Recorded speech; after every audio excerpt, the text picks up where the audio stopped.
Oh, we're going. Oh my god. My whole ass heart. My only saving grace is that I got it half off. Yeah, dude, I would never buy a Far Cry game unless it was on like Steam sale for $20, and even then, only if I was just like so bored with everything. I can't stand the Far Cry formula at all. I liked the original games. The first Far Cry was crazy. A tech demo game, though. But I remember that game like looking like another game.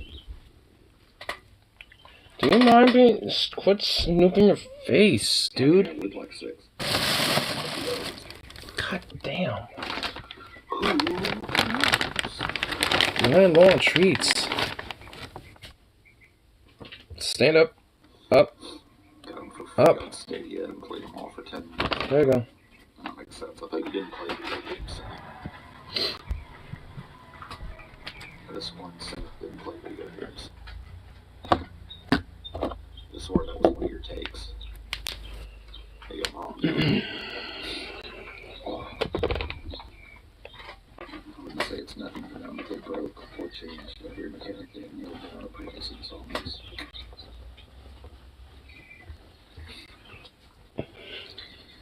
Dude, you know what game was dope that I wish would have made it instead of Far Cry? Crisis, dude. You guys remember that? Isn't Crisis still like a thing? The first Crisis.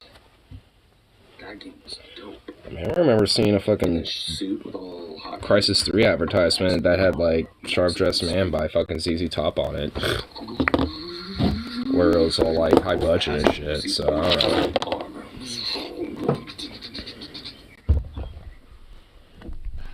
Oh my god, dude, Crisis was the bee's knees. I wish that franchise had taken off.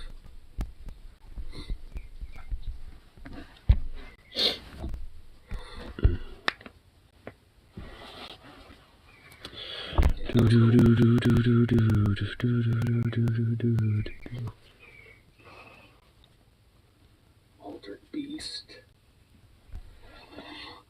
rise from your grave.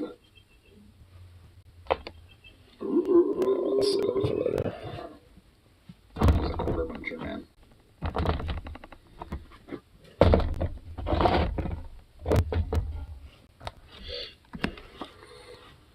Warrior, rise from your grave.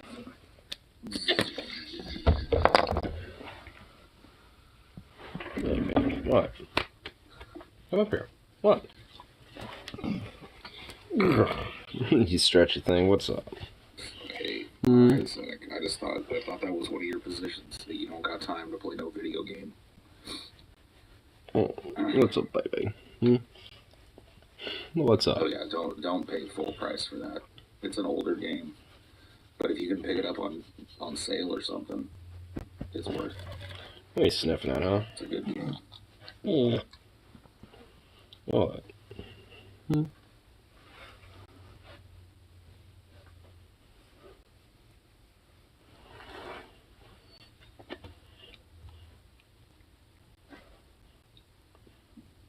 We're in a game now. Oh. I tried talking with my mom about simulation theory. My mom and stepdad. And my mom. Careful, dude! Don't. Immediately, but my stepdad was interested. Hey. He loved it. I could tell he was getting a kick out of it. I don't think he believes any of it, but he liked the argument. I was like, chill, bro. You know, there's a theoretical 50 civilizations out there that are advanced enough. Would you quit snooping your fucking noses? It's annoying. Then there's 50 fake universes and one real one. He was laughing, and I was like, and then think about it too. If they're super advanced simulations, within those simulations, what are the civilizations that are simulated? They're writing simulations. So we might be like 3 simulations deep. There you go. Good boy. Lay down, no. Mom wasn't having it. God, quit that at me, dude. Like, goddamn.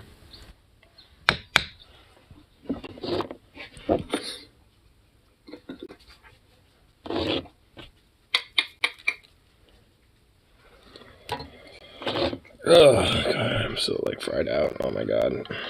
Jesus Christ. Fucking 5 days in a row so far, and one more day. You don't have to grind anymore. One more day of this work bullshit. Plenty in here. I am ready for my weekends. If it wasn't for payday tomorrow, I'd just call in, but I want money. So they have humor more. Not just for the hours I will get, but for also the money that I want to pick up from last week. So, my stepdad has been my wife since I was. I'm so fucking feeling it though. My God. He's established himself, you know.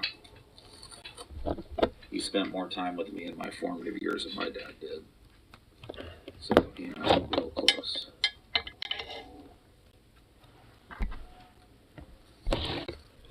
Ooh, fucking hell. Jesus.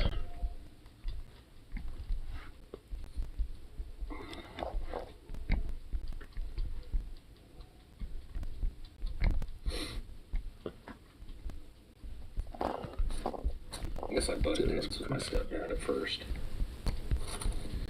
Remember one time he wanted to beat me up. He wanted to fight me. Ignar needs a burr. Hey, I actually, this time, have some. I remember he wanted to, like... I got one after work, and did my roommate after another one. So I have this. And your no longer arch nemesis? Arch nemesis? I had a Hefe too, but I'm saving that for tomorrow. Well, I don't know. Depends on my mood.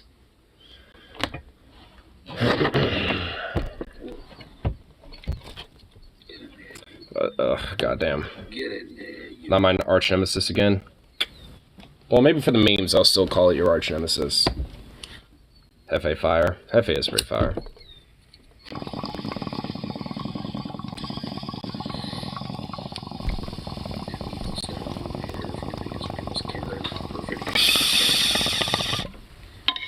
Yeah, I guess I was lucky with step parents. They weren't bad. They definitely didn't have what I would call like an evil step parent or whatever. Any news on Metal Teeth? You know, I actually don't know. He hasn't really said anything on the group chat. Which I don't know what is up with Logan in the group chat. Like, his phone apparently is just broken as shit or something. Because there's like straight up 2 different group chats that I have now because of Logan's one. Like, Logan has one where he's pretty much the only one responding to it. Shazoop. And then there's one that we're all in. But Logan ain't responding to that one. It's getting better phone somewhat soon. Yeah. You ordered it yesterday? Nice. Stepdad's a real piece of work before he stopped drinking. He mostly reckons on the still whole lot of this conversation. Here, I'll text him real quick. Yeah, I mean, I think a lot of people got relationships like that with their steps. I'm pretty lucky. But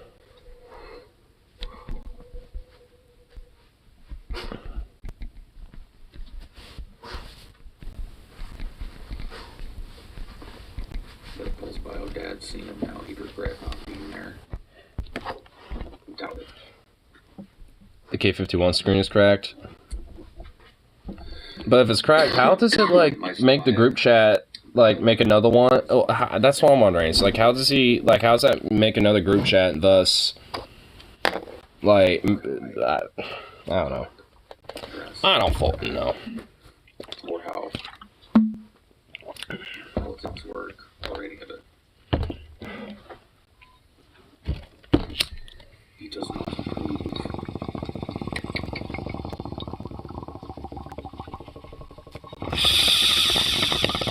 You know you're successful. Yeah. Hey! Get a very specific. But he kept ripping out the fucking fluff out of that damn thing. Hey! Yeah, quit it. When I didn't do that, I can do no right. I was supposed to go to college. Goddamn ass. And I fucked that up. To redeem myself, I was supposed to get married, stay married, and have kids. No, what an awesome idea. Whoop.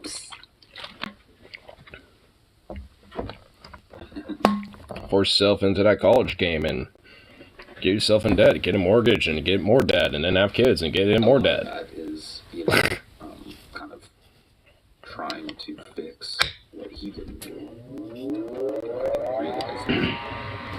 Really? Trying to, whatever. live vicariously. I'm just honestly glad that type of, like, cultural idea of, like, you gotta go to college and, you know, get the house and blah, like, that's just pretty much, like, either dying or dead now at this point, because just out of the sheer unrealistic ability to even achieve it, you know, something like that.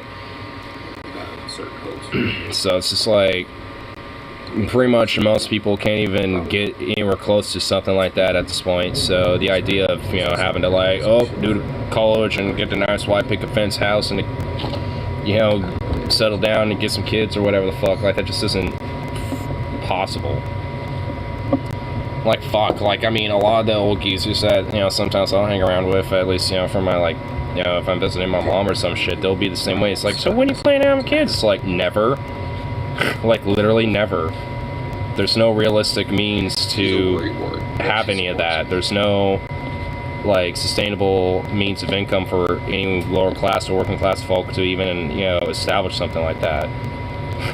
Maybe back when you were my age, you old geezers, but not anymore.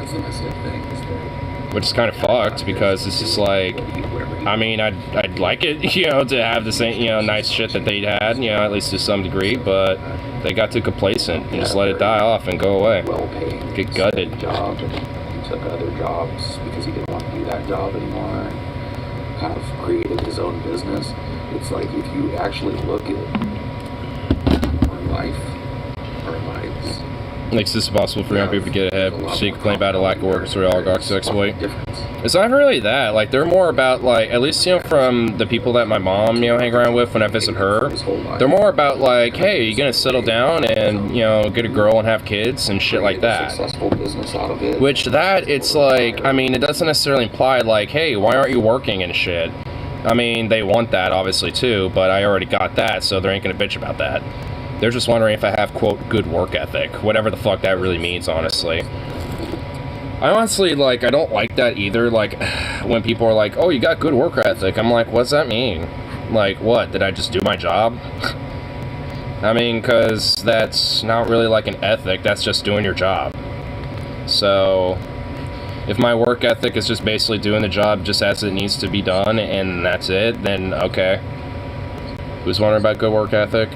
I mean, just a lot of these, like, you know, generally, like, the older boomers and stuff, like, oh, the young people don't got good work ethic and stuff. And then whenever, at least, you know, like at the rehab facility that my mom is at, like physical rehab for people who are, you know, older usually. Like, for them, it's like, I mean, they're all think, you know, when they see me or whatever working, doing it for 6 years straight, and, you know, busting my fucking ass, they're all like, that's good work ethic. You know, basically, it's like, what? No, it's not. I mean, good work, like, honestly, it's like, no, it's not, just on the sheer virtue that, like, I don't really necessarily think there is, like, good or bad work ethics. Like, the bad work ethic is just not doing work. Just not doing your job when you're just there. Like, if you're there and you just fuck off the entire time, then you're just being shitty. I mean, and I guess in that sense, having bad work ethic, but, like, as long as you just do your job, even if it's fucking minimal, like, whatever. Like, fuck, even at this point, I've been doing shit minimal just because my brain's fried as shit for working 5 days straight and having split days off, you know, prior to that. And then got one more day until another fucking weekend, and who knows how long I'm working until then.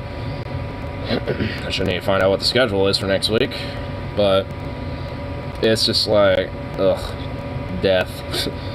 Death of the brain and just death of the just soul. But I guess it's a good work ethic, though.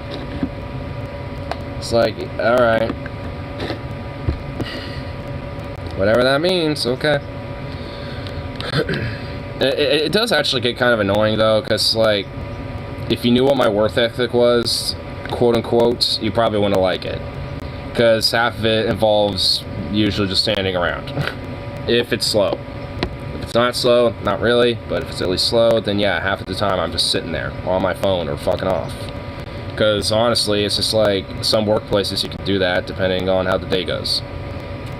Like hell, like a lot of different like office job type of jobs, like a lot of people usually have about 2, 3, 4 hours worth of work, and then the rest of their day is just fucking off because they have to at least pretend they're working, you know.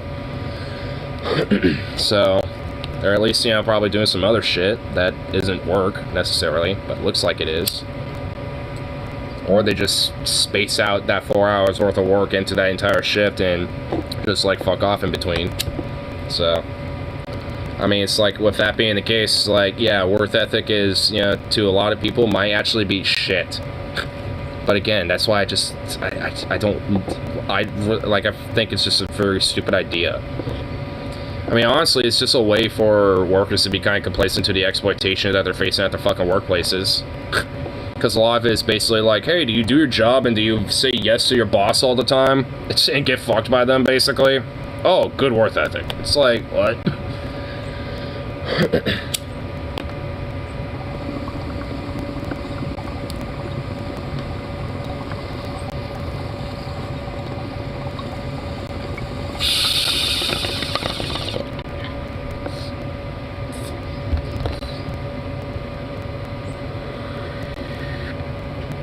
And honestly, because this new contract isn't 100% totally solidified and quite yet, there's there's still, I think, until April 19th for all the stores to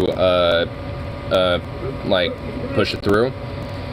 But like pretty much everything prior to that right now is basically like, how do we like fuck over workers and establish new rules, you know, before this new contract and shit. Because I've been noticing this. Like, there was a corporate walkthrough yesterday, and today, it's a word of some different, like, you know, rules and shit. Like, one thing is, normally, like, on our counters, we would have the different sizes for our containers, you know, for people to reference to see. Now, those aren't allowed now, apparently. And I'm just like, what? Why? It's like, new corporate rule. They don't want it up there. I'm like, oh, so I guess we got to leave people guessing on what sizes, you know, we got, huh?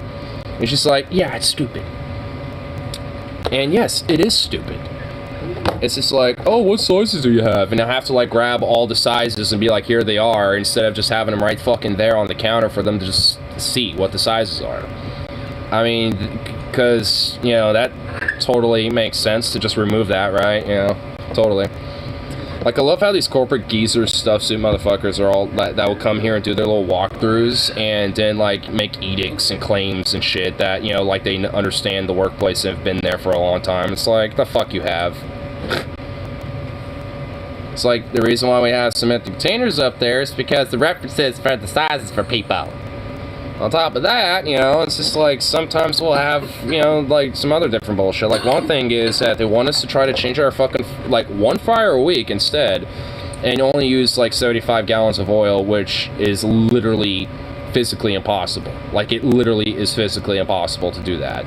Because each fryer takes 80 gallons of oil, and on top of that, you have to filter both of those fryers at least, like, every 3 or 4 days, depending on how much you're frying out of them. Like, so that's just literally impossible. That's just quite literally, like, physically impossible to do, like, on any metric of reality. But yet, it's like, and our manager was like, it even straight up was telling him, no, that literally is just not even gonna happen because of, like, how our fryers work and shit. Like, the only way that could possibly work is if we had, like, 4 fryers. So then we can use, like, you know, maybe one of them for the morning and then just close it and have it off, and then have another one for like the afternoon and then close it and turn it off after like 3 or something, and then you have like, you know, one more till like 5 and one more, you know, totally shut down at the end of the day, where that would be probably the most used, and then you could filter that one, and then the other ones you won't have to filter for a while. It's like, I mean, that only works if you have like enough fryers to create a system, you know, where you can only use 75 gallons worth of oil a week. But for us, fuck no. There ain't no way.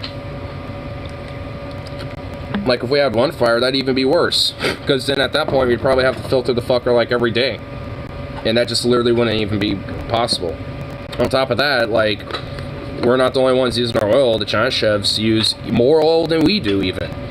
Because they use a lot of their oil to cook their shit, you know, and prep their stuff. So it's just like, it just literally is impossible because we're, using oil to change out our oil or top it off if it gets low after cooking a bunch of stuff that day. It doesn't necessarily need to be changed. In China, chefs are using the oil for their food and for cooking their shit and for their fryers. When they're cooking things like egg rolls and shit. So it's just like, it literally is just physically impossible, and yet they just want to, make these little corporate rules and think we're going to be able to follow it. Close down the frying department. Well, at that point, you're just closing the deli down. Because pretty much everything, that people are primarily going for is going to be hot food. Like, the other stuff is going to be mostly, like, deli meats and shit. But, I mean, at that point, what's really the point? I might as well just make a bunch of fucking pre-slice and just put it out on the case, at the front cases. And just let people sift for the meats that way.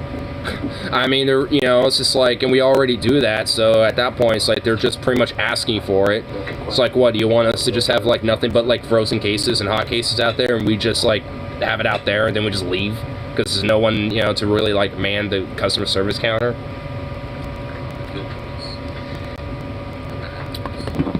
So, it's just like, it's so stupid. I mean, these are just some of the things I'm learning, like, from my understanding, there's a bunch of other bullshit that I haven't even found out about yet, and it's just ridiculous. Like, it's to the point where, like, my manager's like, yeah, it's just to the point where it's like, I'm probably not even gonna be here. And it's just like, I don't blame you. Like, and and I was bitching a little bit about, like, our other coworker, Skittle, being, like, showing up at, like, 4:30 every day this week. Which is fucking annoying and, fucks me and the cook and, at our manager over. But, honestly, at this point, because I've been so drained of shit, I've been, showing up a little later than I normally would instead of 2, like, maybe 2:15, 2:20-ish, about. And I mean, it's just like, well, it kind of sucks when it's like, honestly, it's to the point where, because we're so understaffed and we got this bullshit going on, it's just like, there's even the most tiniest little things are starting to, like, be snapped at people and shit, because I was getting snapped at my manager about, me being kind of late today, and it's just like, I mean, it's like, well, okay, like, I mean, I get, like, like, the last maybe day or two or some shit, I've been a little, kind of fucked off a bit, but, like, I mean, it's not like I'm, making some bullshit excuse, like, I'm like, alright, fucked up, I'm here, I'm busting my ass, like I normally do. It's just like, I mean, it's like, come on. I mean, it's like, like, what the fuck I'm doing here when I'm here and shit. Like, you can cut me at least a little slack with that shit when there's somebody who's a lot more of a significant fucking problem with this shit. Because I'm also, because, like, if I really want to, I could straight up be like, hey, I'm not going to be in until 3 and just maybe do one of these or something for, like, an hour and just wake up for a little bit. But, no, like, because, 1, need the money, and 2, like, that would just fuck them over even more, especially knowing that our clothes weren't going to show up until later. Which is bullshit anyway. It's just like, fuck, dude. At first it was like...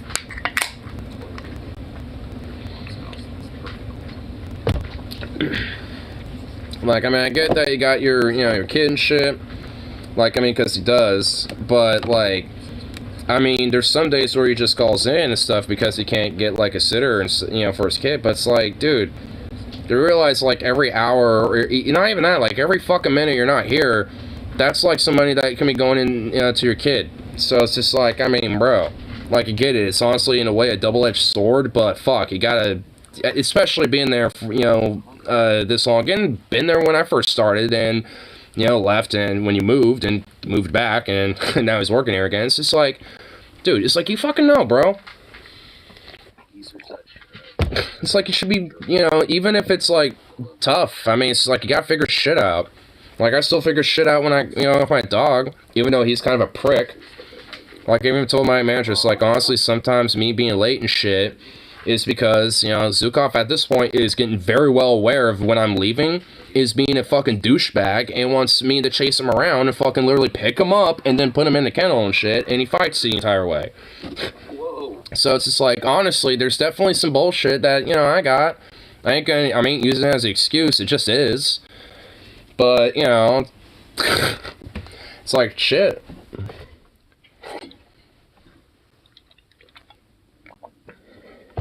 Couldn't he get a job closer to where he lives? I think he's trying to. Because a part of it is that he has to take a TriMet to get up to where we're at. And, I mean, honestly, that's not even necessarily the big deal.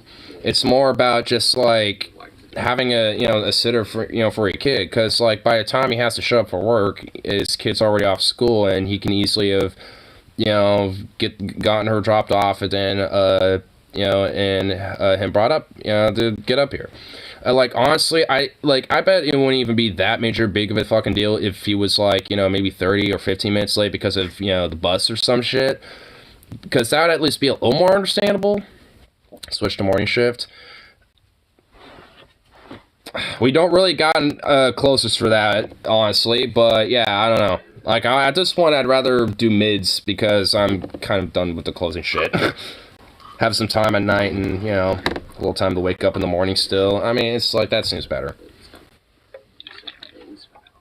But there's no one who's, able to do closing and shit, aside from me and one of our other dudes who's in college, but he only works, like, 2 days a week.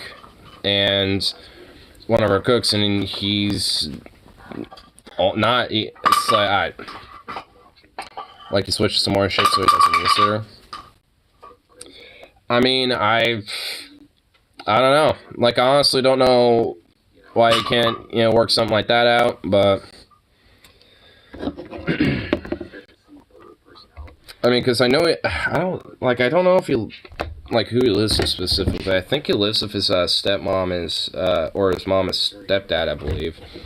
And, and it's like, I mean, even if they're, maybe not, like, readily available, maybe you could, like, I don't know, like, at least have her at their house and shit, chilling.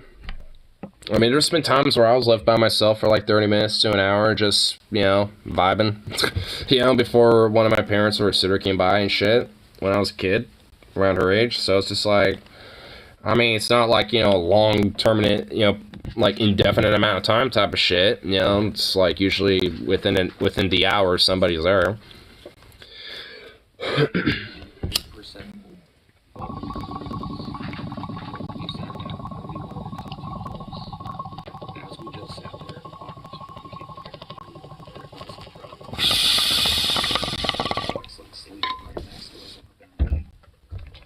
These little geese were starting to, like, walk around us and, like, look behind us and stuff. We're getting used to having this over there. I mean, honestly, like, my main bullshit isn't necessarily with him or, like, anyone else directly, aside from our, fucking, from the fucking, corporate stuff suits. Because they'd rather not, get more labor hours, to people and shit, for the managers to use. On top of that, they'd rather not raise the raises and benefits and stuff. The union basically had to fucking force it out of them. And, which is why they're there. And, basically, like, they're pretty much doing the bare minimal to actually fucking, give people a reason to actually, like, be there and work or actually fucking apply. So, it's just like, when you barely have, like, anyone who wants to, like, work and shit, despite there being, jobs available, so to speak, and shit, it's like, yeah, maybe you should address the wages and all the other shit instead of just, raking up the fucking prices on the consumers and putting the blame on them. And workers, too. But self-reflection is, like, a thing that is trained to be disregarded in the corporate world. So, I doubt they're going to have any of that.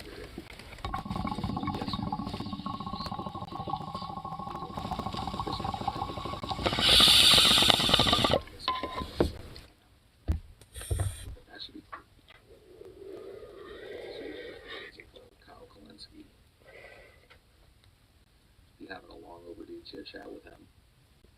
Been trying to think. I think it's 2016 the last time that I talked to Kyle. 2017, the dark days, man. Dark days. I don't know if you heard about Paul Zigo's going on Crystal Kyle and Friends. I think sometime either later this week or next week. So I usually don't watch Crystal Kyle and Friends. Well, I guess not watch, but listen to it. But I think that's going to be one I will most certainly listen to. Or try to watch if I can. Which I guess I have to subscribe on Substack, but I kind of don't want to do that, though. Just because, Shoot the shit, catch up. talk about One real reason why I don't is just because, I don't know, that sort of thing. not like a major fan of Crystal Ball that much. Like, I don't like not mind her, I don't like hate her or anything like that. It's just, Kyle's old school too. He's not one of these dudes that She just seems like couches everything as a debate. too, He knows how to sell it, man. I don't know, like too Yes.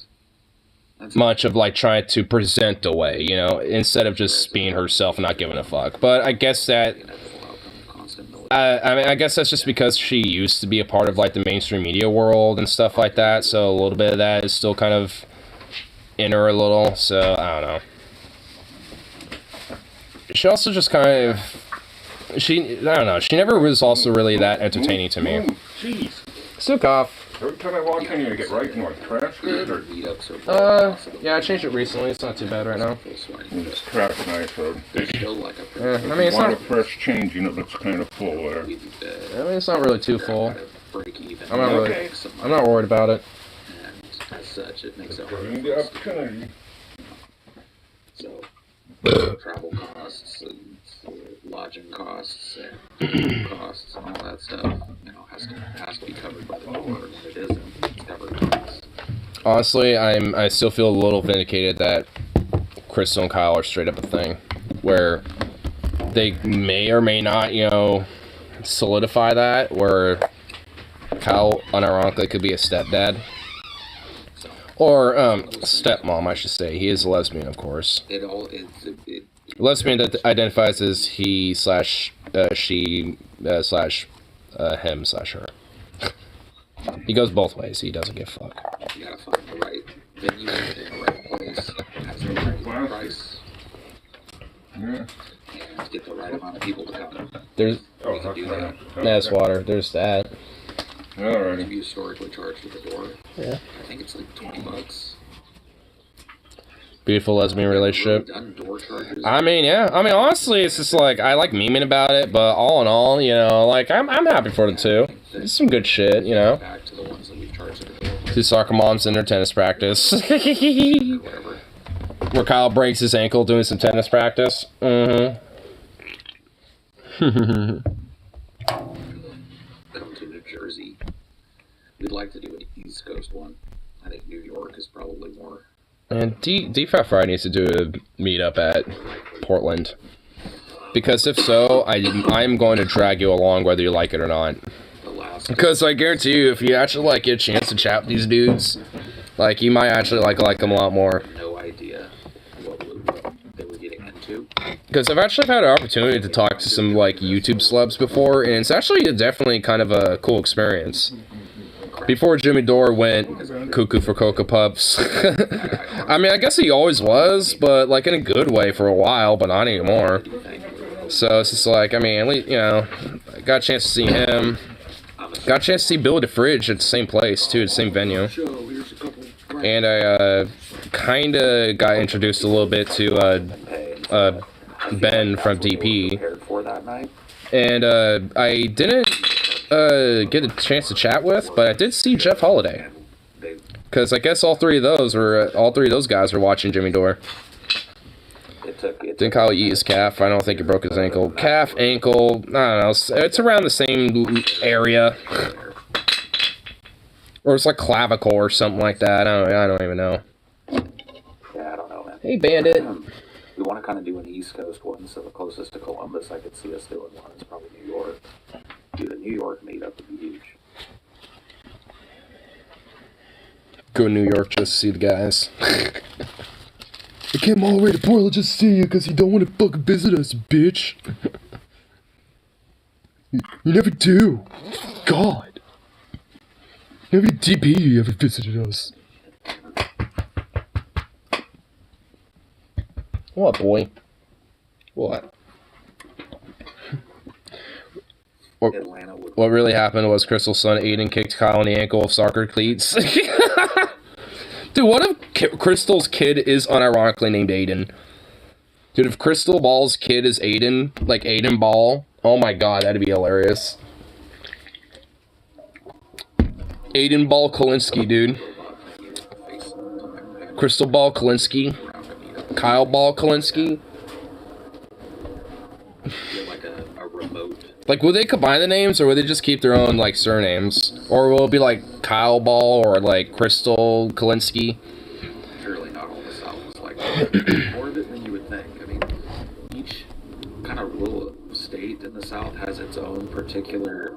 It's like if you had, like, 8 plates of gumbo in front of you, right? 8 plates of gumbo. But they're seasoned differently. That's how the South... The irony that you missed Shrooms Night at Loud and Lit with Jimmy Dore.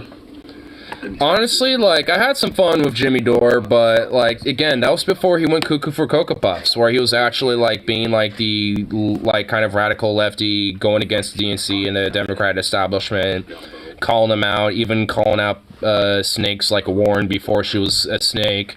Shit like that. Like, I mean, he was actually legit being, like, a rabble-rousy, fucking firebrand progressive type. But, obviously, because...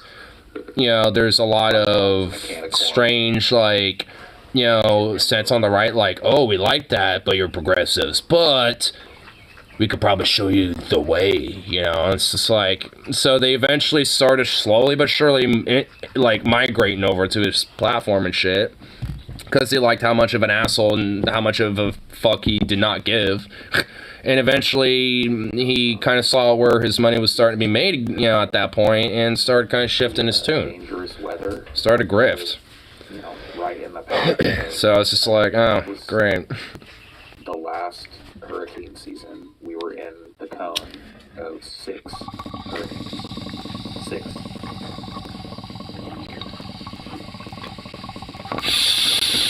That's just untenable, you know what I mean? 6 times a year, you're worried that some giant doom spiral is going to destroy your whole fucking shit. Would you take Shrooms at Loud and Lit if Harley got a hold of him again? So, yeah, probably. That last hurricane season, I made a decision. I mean, I had Shrooms on stream twice, so... I mean, I had him the first night, I had him a little bit, and then I had, like, the last little bit of him the second night, and... It's really hard to... Yeah, I mean, that was fine then, so... But while biking... I was on acid when I was biking in the middle of the night with Logan. When I did psychedelics the first time, so I think I'll be fine. I like that. The energy that... Pick up an extra one of those. I just couldn't fucking stay in. What, acid? Yeah. That was like that was a while back. Like, I don't, like, I wish. Sure, I haven't done that since, like, billions. You know. I mean, I was trying to get hold of Shrooms from Logan, but then, like, the initial guy fucking ate them. And then the other dude fucking just kind of fell out. So it's just like, I'm still kind of left on my damn ass. I did get a little bit out of it, like a sample. So I was able to do some shroomies, but that was it. That was like shrooms never acid. You never know what you're gonna get. Could be bad, could be good. Louisiana was supposed to be like a bounce. And at least the ones I had, I didn't like feel full on trip, but I was like the equivalent of like being higher, like silly fuck high, you know, like I would be on weed for like the first time or some shit. Yeah, basically. Like I wasn't to the point where I was like, you know, full on tripping, so to speak, but there was enough of a dose to make me feel like silly fuck high, like I would be on weed, like, you know, like the first month of smoking weed and shit, you know, ever, and now my body's starting to real fucking, you know, feel the effects and all that stuff. You need to find a more reliable dealership. I mean, the only one that I have really is Logan. That's really it. And it's honestly, you know, based on whether he knows somebody that does. And it's... which is kind of bullshit, though, because it's like, boo. I like, oh. Maybe Harley might know somebody. Or maybe Harley knows somebody that might know somebody. I don't know. Everyone and their dog is growing shrooms and names. Whether the guys are coming or not, I'm just going to move. And it really, like, sealed the deal with that next year. That I stayed. Like, I'm going to have to hit up Logan right now and be like, yo, come on stream and, like, let me know about, like, you know, shroom sources here. Because, like, now that it's being brought up again, I'm actually wanting to take something now. Because I still want to. Like, I've never forgotten. So it's like I still want, you know, some shroomies now. It's like, boo. Like, it was around this time last year when I was trying to, like, you know, get some. So it's like a full fucking year here. And it's just nothing. It's like, boo. Harley knows the dude who had them the one time, but I don't think he has the phone number. It's part of the biker club. Oh, yeah, that's right. So he does technically know a guy. Boo! But he doesn't have his number. It's just based on whether he sees him again. Boo! God. No reliability of any of this shit. I mean, yeah, I'm sure I can find a way. That draws people's attention. When there's a will, there's a way, damn it. I don't even think Harley has the Chainbreaker's number. He doesn't really save numbers anyway. Like, I've seen, like, I've looked over his phone plenty of times when he gets phone calls, and, like, half of them are never saved. They're just random numbers. But he knows them, apparently, so... I never fucking memorized them. Like, I only memorized, like, 5 or 6 different numbers. I'm not saying them, obviously, but, you know, it's like I only really know a few, and one of them is mine. Like, I know mine, like, and, like, 5 others, and that's about it. So, I think that people probably look at me and think, burnout, hippie. Some of those are burnout, hippie, country boy, fucking degenerate queer. Druggy ass son of a bitch. I always save numbers, have tons of numbers I haven't heard from in years, Lamau. Yeah, same here. Honestly, there's like, I know I still have some numbers saved of people that I just haven't talked to in years. I know there's like a few, like some of them are old co-workers, some of them are like people that you knew in high school, just shit like that, you know. It's just like, and there's also like this one number that, I mean, I deleted at this point, but I remember like a couple years, like maybe, I think it was when I was changing over to this phone, I saw this random contact. I was like, who the fuck is this? And I like looked up the number and, you know, like found a social media connect to it. I was like looking at the person, it was like some chick, and I'm like, who the fuck is this? Like, it didn't like dawn on me after like 5 minutes of like scrolling. I was like, oh, there was like one time me, Logan, and like I think Tyler or some shit, we were all like doing a bike ride, and we like somehow met like some other group that was doing their own thing, and we like morphed in with them for like 30 minutes, and I was chatting up with his chick, and I like saved her number at the end of it because Logan pressured me, and then like the next day I totally forgot about it. So it's just like, it's like, oh, that's what that was, you know, because I was like, who in the fuck could this even be? I'm going with, like, because here's what happens. I've got a group of people around me, my family, right? They're going to tell you in a way that people out in public don't tell you what they're thinking, right? So,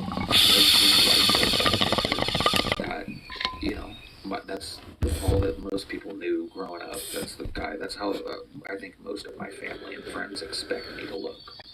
Something like that. Maybe that with a beard. You know. Relatively clean cut guy. And that's not how I am anymore. And so they fucking clean cut. You. Yeah, look like the 1953 nuclear family clean cut, Jack. You know, ribbonly. They get to say it in a way that people that out on. It's like I'd rather be like the 1968 fucking Woodstock acid lace fucking hippie that looks like a queero cowboy. It's on to other people. Hey, it's fit the bill. Not based in total unreality. You know, I do have history being called those things by people, and being treated differently by people because of the way I dress, the way I look, the way I act, the way I talk, how I conduct myself, my political positions, all of those things. You know? And so,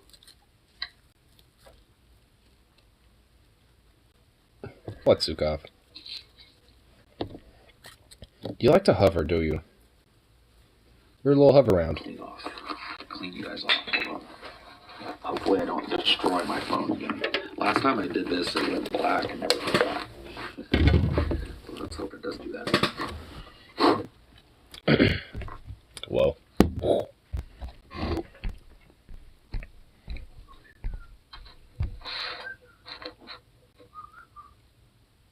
Sukov's reacting to that.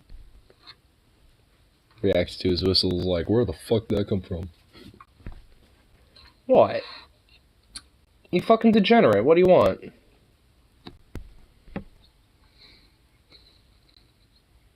The fuck do you want, bro? What?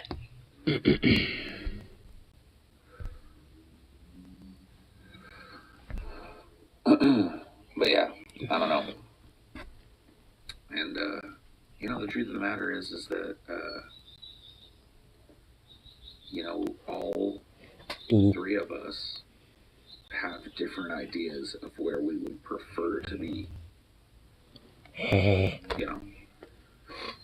Like I'm looking for something a little different than what TJ's looking for. Scotty's looking for something a little different than we're looking for. We all have different kind of situations,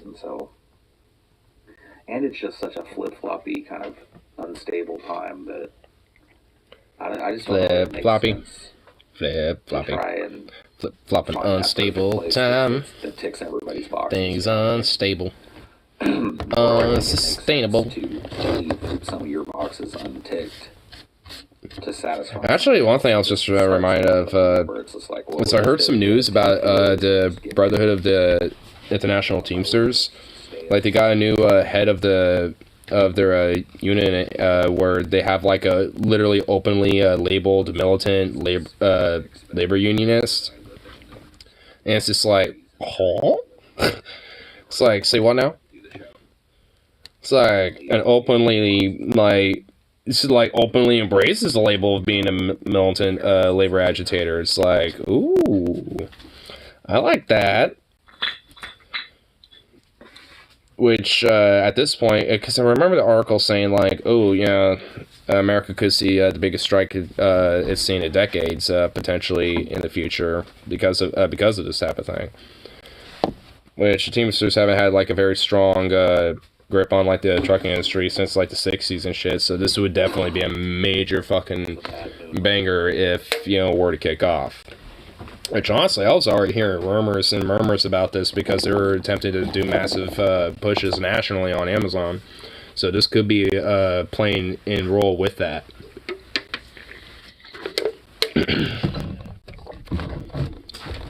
I think the guy's name is like O'Brien or something like that. Something O'Brien.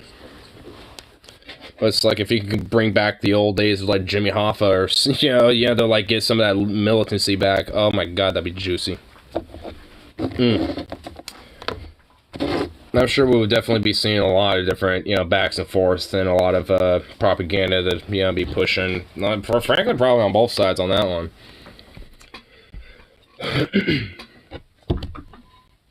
How like this militancy is going to just lead to these thugs coming in and trying to like hurt people while they try to get a decent honest living. Never mind that there are a bunch of scabs and gun thugs that are trying to break up a picket line. Never mind the fact they probably got like clubs and guns themselves, because that's never happened historically whatsoever. No.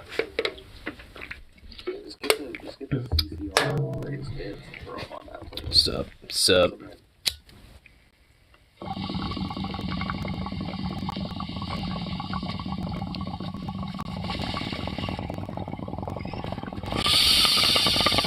I got a little bad going with my family that was gonna drop dead. We'll have to come all it's scared me, but it's my thing. We got $100. Yeah, that's a spooky bet because Anarchy. I don't know.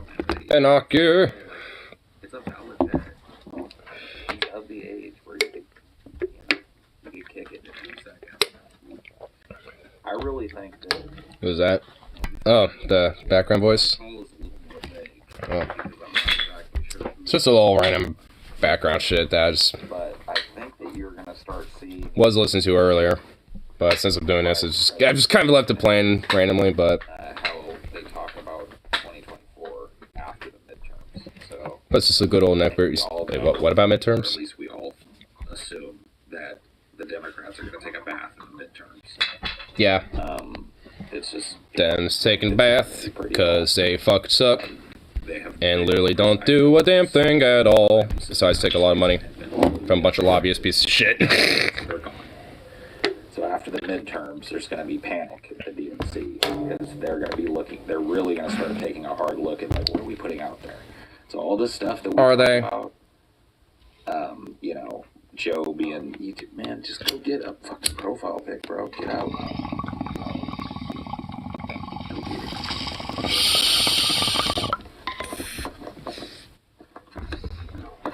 DNC is not gonna fucking learn. Sorry, friend. I mean, he's not like a friend, so to speak, but he's a guy that I watch. He's a co-host to a podcast, Deep Fat Fried. Capitalist pigs. I mean, well, yeah, they are. Like the DNC, like they're like a part of the whole like capitalistic like system that, you know, is continuing the massive exploitation and status quo as it stands now. Because they overtly benefit from it. So, yeah. You gotta make sure mass corporations and, you know, bankers and a lot of CEOs get their due. You know, it's like, hey, you know, it's like, they paid their way. Come on now. They paid their way. Come on.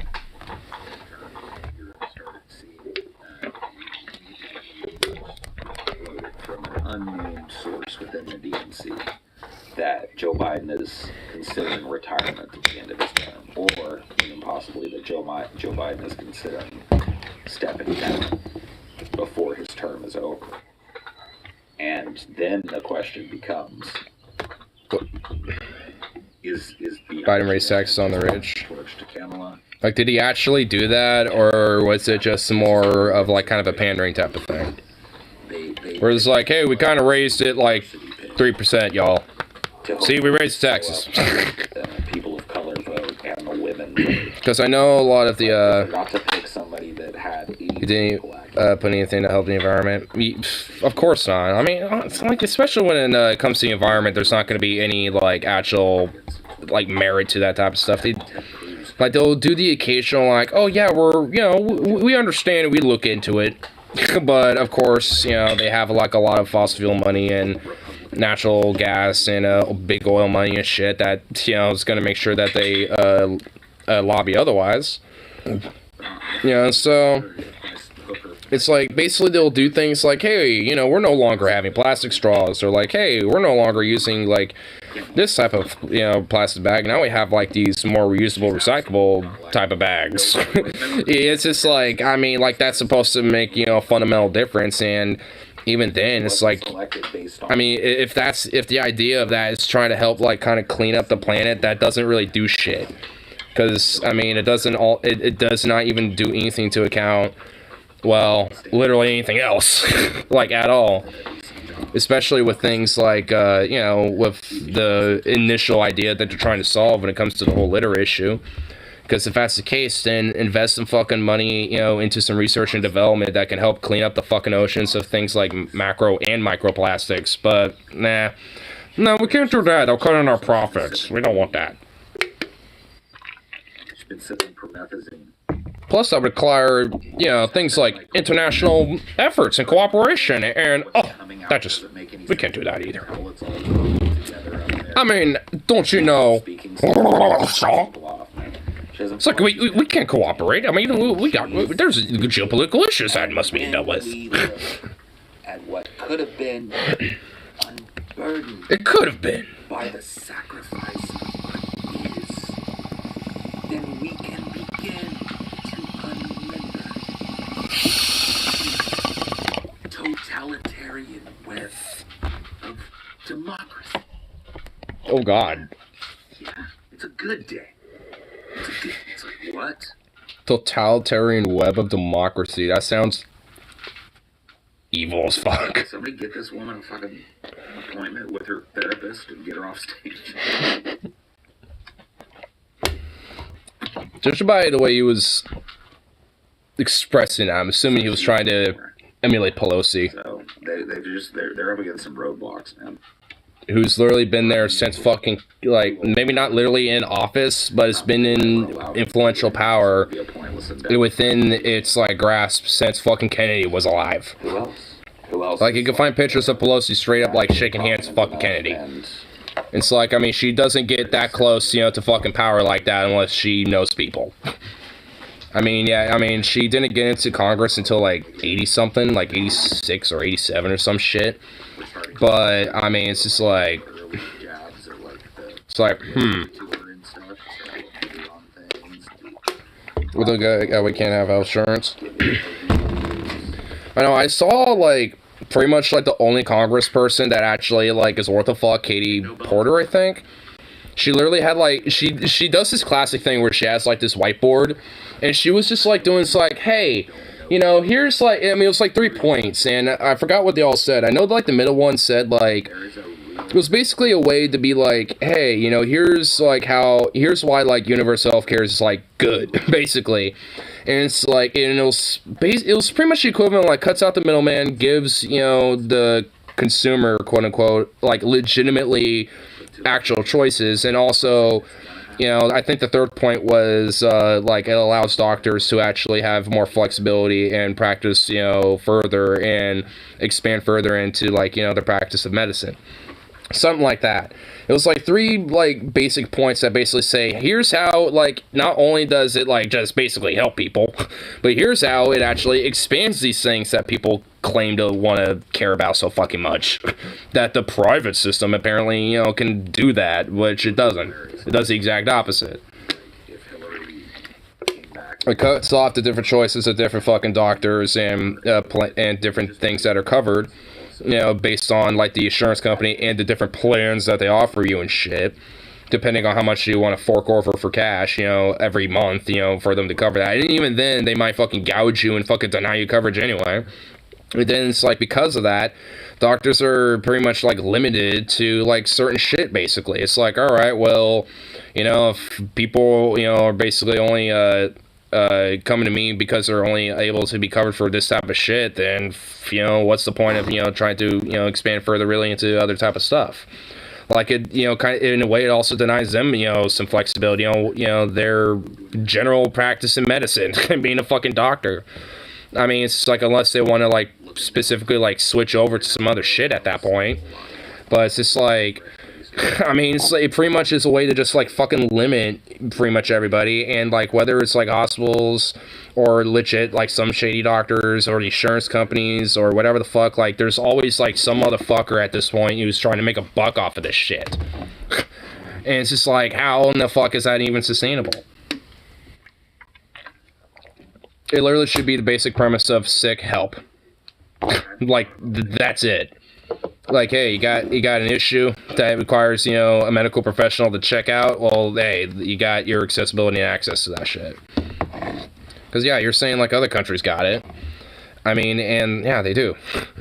It's like, I mean, and they have it in different ways, too. Like, there's different means of how you can achieve something like this. Like, the UK and France, they have 2 different versions of a universal healthcare system, but they still got one. Like, the UK is under the National Health Service, and in France, it's like public dollars and taxpayer money funding private institutions. So it's like these institutions can't, you know, just price gouge you for whatever fucking reason. There's laws and things in place where they just can't do that. But they can still exist, you know, due to the virtue of, you know, these taxpayers or the tax-funded healthcare funding is going to them. So at that point, it eliminates the whole profit motive because they, you know, got the sustainability of being able to stay up and stay afloat. And as, you know, advancement in research in the medicine and medical field advances, and as more doctors, you know, potentially come into the field, more nurses, etc., you know, or even more patients, like, you know, it does require more budget, more investment. So it's just like, in a way, you can, you know, these companies can still make a buck, you know, by just, you know, pressuring the government, be like, hey, put more money into us, please. But at that point, like, why would I fucking complain? Like, more money into our healthcare system? Okay, good. I mean, it's just like, less money going to the military industrial complex, less money going to the prison industrial complex, less money going to those motherfuckers and shit. Like, okay, cool. So it's like, either way, however you fucking, you know, do it, like, there's different ways you can do it. I mean, I'd prefer if it's just all fundamentally nationalized, but hell, if it's more like a France-style system and shit, hell, if it's like a fucking Canadian-style system, I'd be happy. But I'd rather be like the NHS, but like expanded tenfold because one, America's got the fuck you money for it, and two, we're bigger, you know, as a population and as a size of a country, so we can easily afford to make the NHS look like some bitch-made shit, let's be honest. So it's just like, I mean, come on. It's like, at this point, it's like, the fuck are we waiting for it? And also, especially if, like, these companies, you know, want to make sure that they have enough workers to fucking exploit and shit, if that's what they get, you know, because they give so much of a fuck about that to maximize their profits, doesn't it benefit them to make sure that they're healthy? To make sure it's like, hey, you know, we can squeeze out a little bit more labor out of you and shit. You know, it's like, we can squeeze a little bit more out of you, you know, like another 10 years and shit. It's just like, I mean, why not? You know, it's like, it benefits, you know, the companies that would, like, that would look at that and be like, hey, we could squeeze, like, 10, 15 more years out of people because, you know, they can easily get, you know, medical coverage for, you know, some minor thing or some shit. It's like, okay, cool. Like, I mean, why not? To them, that should be a good thing. Let's need to replace the cog. That's an easy. Oh wait, what? The problem with reducing military spending is just about every single congressional district in the country has some sort of military installation. That is true. It's an easy win for voters when they quote support the troops. I mean, no, you are correct. I mean, think about, like, you know, some of these progressive states, like Oregon, Seattle, you know, like Washington. I said Seattle specifically because not only is Boeing there as a company, but there's a lot of military research and development there, like straight up. You know, so it heavily benefits a lot of, you know, obviously Democratic, you know, politicians that are out of Washington to support the military-industrial complex because Boeing's stationed there. They're going to get a lot of fucking money from Boeing to make sure that that type of thing stays going nice and handy. Which, I mean, it's like, even though you might drive by, you know, as you're going into Seattle, you might drive by and see a lot of, like, the commercial, like, factories and shit, you know, but in between all that, there's a lot of military research and development and military manufacturing there, too. I mean, for Oregon, like, there's the Air Force that's stationed right in the the Portland International Airport, like, right there. Like, the airport is in conjunction. Like, there's just one little section of the airport hoarding off for the National Guard Air Force here. And the specific, and there's a specific air wing. I forgot the name of it directly, but it's, like, I think called, like, I forgot, they have, like, a nickname. Because they actually have, kind of like their own, like, livery in a sense, where their tails on their aircraft are painted. So they actually have like they're kind of like here, let me look it up. There's something specific about it. Let's see. National. I don't know every aspect of it, but I know Portland National that's definitely an Guard future. Air Wing. Here, let me see.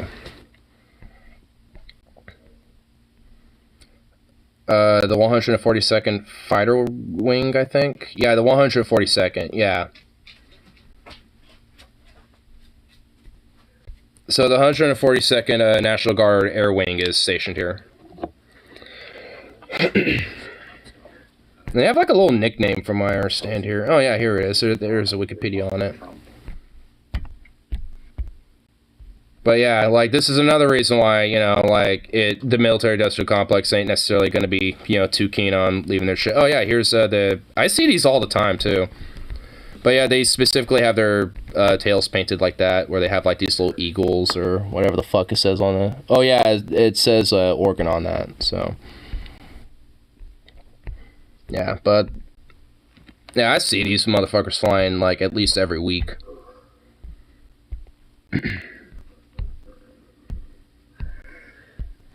But yeah, it's just like, There ain't no way in hell that, you know, like, they're gonna be like, what, you want to invest in military? Because, like, when you got the entire, like, an entire air wing and a, you know, a partial military base / like, commercial, air service, like, yeah, there ain't no way.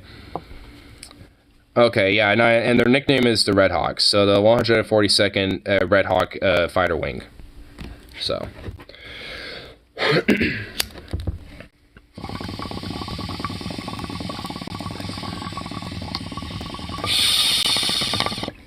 So it's not an eagle, it's a hawk.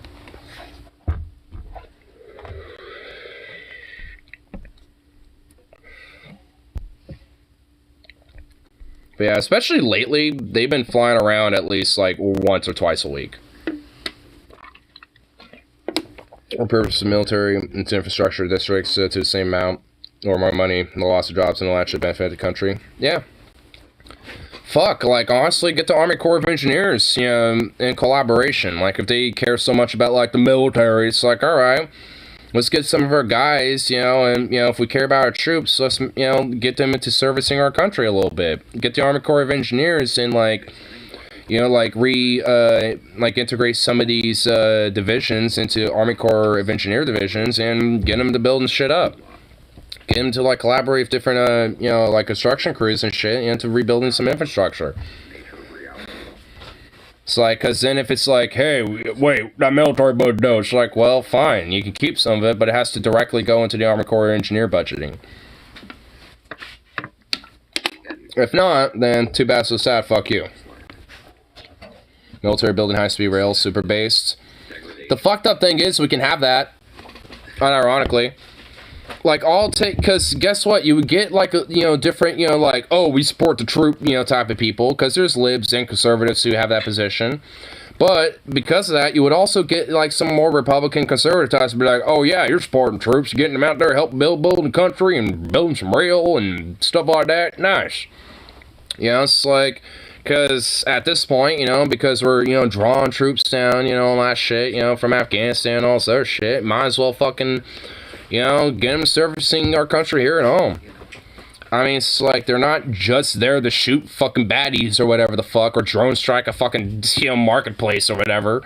Like, they're there also to, like, service the country in different ways. That's why the things like the Army Corps of Engineers exist. It's like, I mean, fuck. Why do you think they're there when it comes to, like, emergency services? Like, the National Guard ain't just there for giggles and shit, like, waiting for the baddies to come invade. They're also there if, like, a natural disaster happens, so they can come and help relieve the local populace. Or at least, you know, at least be a partial aid in that type of situation.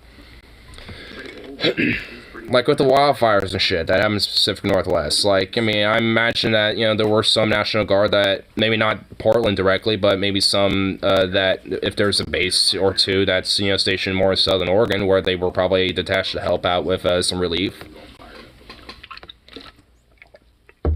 No, to be frank, I actually don't know about that, but I imagine they probably were. I mean, same thing for fucking California. I imagine, you know, some of the National Guard troops there were stationed to help, you know, organize relief efforts and shit.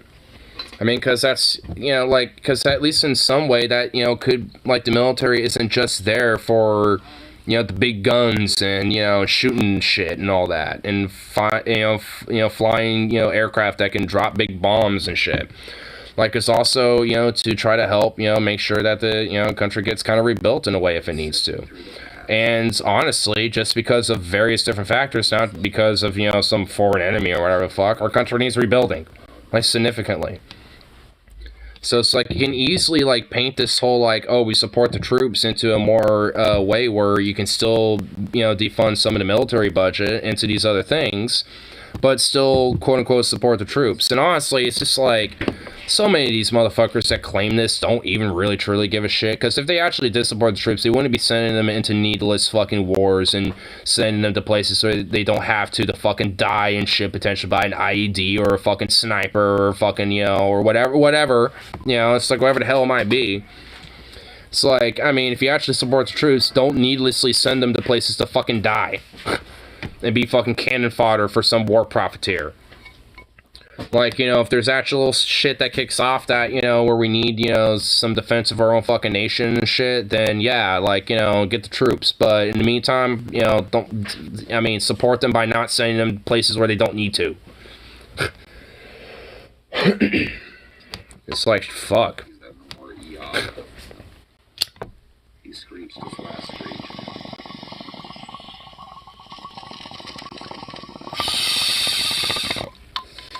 And honestly, I know veterans that absolutely would agree with that. Because I work with one that believes that same fucking idea. And there's some customers who are veterans themselves who also believe that idea. It's like there are veterans who do believe, like, hey, if you actually support us, you know, don't send us to these fucking places where we have to be like this and suffer. You know, and have PTSD or being handicapped in one way or another. Or be fucking, you know, scarred, you know, because of PTSD, or, you know, or just be fucked over by the VA because we, you know, barely get any service out of that. It's just like, actually support us that way by not, you know, being fucked by this type of shit. And actually, you know, integrating, you know, like, going back to the healthcare thing, you know, nationalizing our healthcare and having the VA integrated to it. Because, like, fuck. Like, I mean, if you want to actually support them, then giving them unneeded physical and mental trauma is, you know, not how you support them.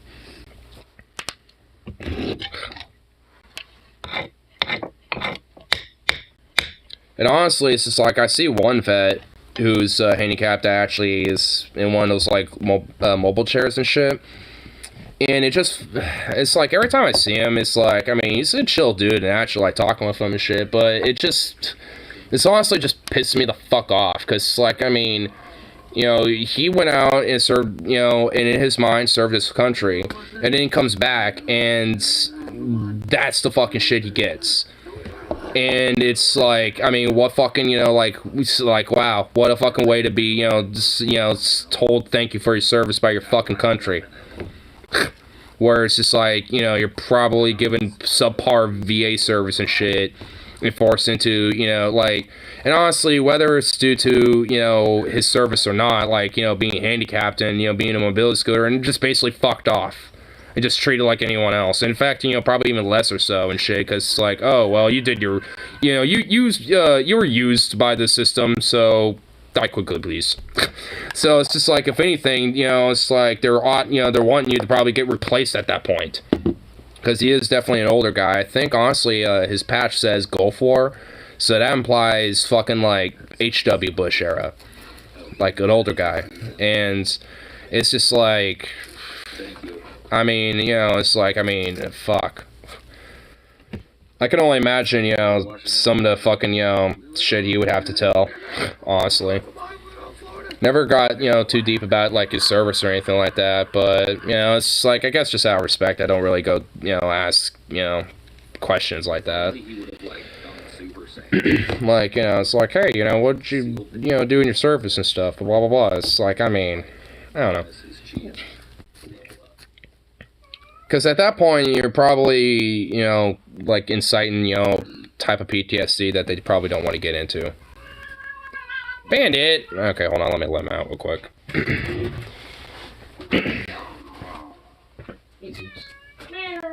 Yeah, but Bandit, you've been kind of a prick today, haven't you? I don't want you out, buddy. There you go. Zuko, don't you dare. You totally could. Cut the military voucher by 500 bill, 100 bill for pre-K and college, 100 bill for housing, 100 bill for transit, 100 bill for other infrastructure. U.S. could have first world infrastructure in a decade. Oh, easily. Honestly, like, not just that, but then some. Like, hell, like, if we were able to, like, prioritize a lot of high-speed rail, and just push that hardcore, you know, and just do, like, a 10-year plan to just, like, massively, you know, do, like, you know, rehaul of most of our rail systems and get it to high-speed rail and shit, we could probably even make China look bitch-made. I mean, and not just replace it, but expand it, too. It's just like, I mean, dead ass. It's like, I mean, because China, honestly, is making us look bitch-made with all their high-speed rail. I mean, it's like, it's one of the rare few things that they're actually kind of kicking ass in. Now, like, how quality or, like, how efficient it really truly all is, I guess, well, I don't know, but, I mean, considering that they have a lot of different rail and shit, and they're just continuing to expand on it, and some of it definitely a little extra extravagant, because they like to fucking flex and promote themselves as, like, this extra, like, you know, the extra thing when they really probably aren't. Chinese high speed is actually very high quality. So it's the one piece of propaganda out of the Chinese state where it's legitimately actually true. Because, I mean, as a side note, not all propaganda is bullshit. I mean, there's some that is based on legitimate truth. I mean, you have to, or else, you know, like, no one's ever going to buy propaganda ever. You know, so it's just like, I mean, you have to at least have some of it be truthful. It's not really propaganda, it's infrastructure, lol. But they're using it as propaganda in a sense of, like, look how great and grandiose we are and shit, you know? It's like, look how modern and how successful and all this other shit we are, which, you know, in this, yes, very much so. But, I mean, there's a lot of other bullshit about China that is not like that. But nonetheless, though, that is part of the Chinese state and their infrastructure and their economy and their society that's legitimately, like, an actual positive that it has, you know, merit of truth. It's like, yeah, it's high quality, it fucking kicks ass, it makes everyone look bitch made. I mean, dead ass, it just does. Like, I mean, you know, it's like, that's why, you know, I think the U.S. ought to not just be as good as China, but even get better, because we eat, like, I don't know how big, like, you know, China is in comparison to the U.S., but we're, what, like, at least relatively the same, like, size landmass-wise, and either way, it's like, we can not only put just as much rail as they do, and probably even just as high of quality, or even higher, but also put more of that shit up there. You know, put more of that bitch, you know, put more of that shit. It's just like, I mean, there's plenty of fucking flatlands of different little empty-ass towns that can be bolstered and revived and fucking expanded and made into, like, prospering, like, bolsterous, like, towns and shit, just by having some of this high-speed rail cut for some of it. Because then it makes, you know, better opportunity for people to not just visit these places, but for industry and for, you know, commerce to actually go to these places. And thus help expand those, you know, these areas and kind of build booms for some towns in the neighboring areas.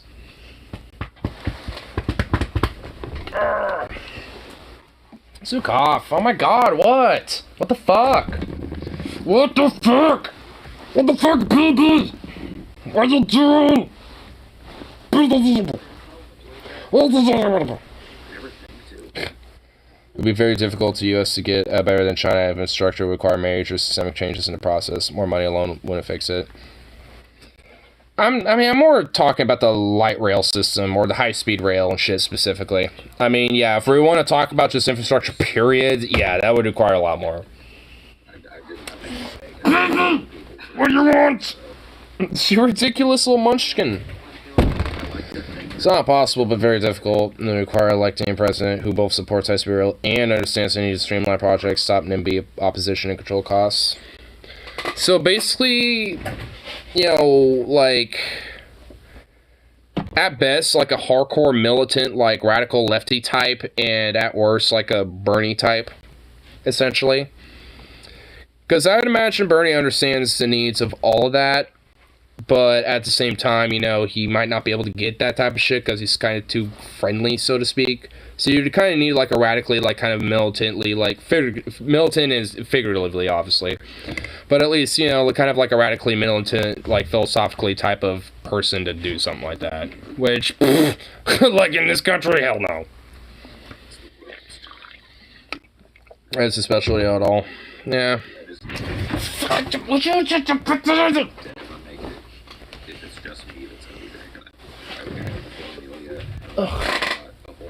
Like, what the fuck? Here. I don't have many of these left. You have to wait until tomorrow for me to, like, stock up on treats, bro. That's what I think. Fuck you. I tend to just step over things. Bitch ass hoe. God damn.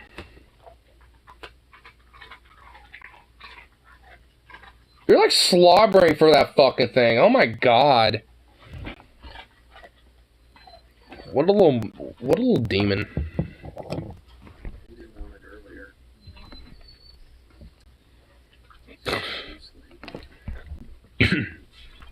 Now I'm thinking about that, like, Photoshop that Mornax did of Zukov, where he literally looks like a demon from Revelations. You need a president who either has a background in modern urban planning or a president who's willing to appoint people who knows what's up and to see their expertise on department policy. It's not an easy job at all. Yeah. It would basically require the most, like the best and, like, correct dominoes to, like, fall, you know, in the way they should for something like that to work. But if it's, you know, because if not, then nothing like that would ever get done. Like, the right dominoes, pretty much, the right dominoes at, like, the right time, at the, well, I guess right time would basically be now, but, you know, the right dominoes, you know, at the right angle, at the right, like pretty much like it's like the stars have to align, the planets have to align, everything must align, like, at the perfect, like, nanometer for something like that to even happen. It's a very tough task due to the current system being fucked and how the power is structured in this country is set up. Wealthy landowners have too much power. Yeah, they most certainly do. We just need, like, someone who's like FDR, but even more radical. Like, just honestly. Like, and who, like, honestly, at this point, really, like, the only person I kind of see that as is, like, Omar, but she's not fucking a Native American citizen, so she can't run for president, which I think is bullshit. Like, at this point, I think the whole, like, oh, if you're an immigrant in this, you know, not from this country, you're barred from being you know, for running for president. It's just like, that just seems like an outmoded, you know, fucking rule. Like, at this point, I don't think we need that. Like, I think we can, you know, figure out if somebody's, you know, not cut for the job, whether they're an immigrant or not. Like, I give a fuck.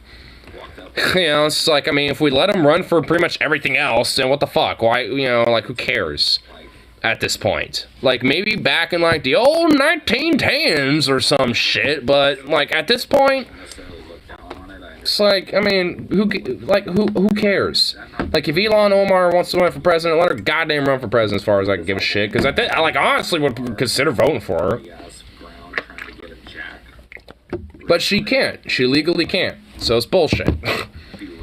Like, she'd be the only one who I can see who would actually kind of, like, you know, lay the smack down a little bit. Because she already does. Like, I mean, she's, like, one of the few people that, like, is, sternly against a lot of, like, the military bills, a lot of, like, weapon spending and shit.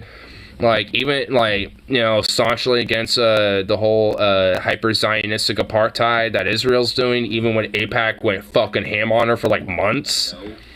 Like, she don't give a fuck. I mean, so it's just like, she's honestly one of the few, I think, because she knows that she can't, like, run for president, so she knows her, like, overall, like, career is kind of limited in that way. So she knows, essentially, like, she's pretty much at, like, the peak of where she's at, so she's just, like, fucking going ham because, you know, all that's gonna do is just gain popularity to the people that already like her, and that's, you know, and, you know, at that point, who cares? Like, I mean, she's already, you know, doing enough in that way. There just needs to be more motherfuckers like her. There needs to be more. Like, not even, like, the entirety of the squad's like that. Which is just some bullshit.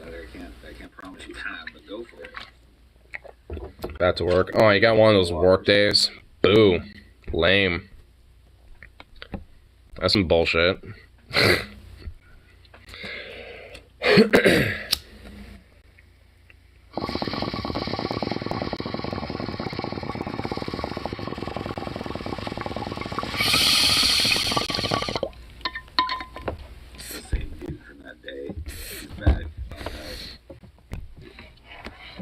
At least I hope work is not as bullshit for you as it was for me. Or at least it is for me currently.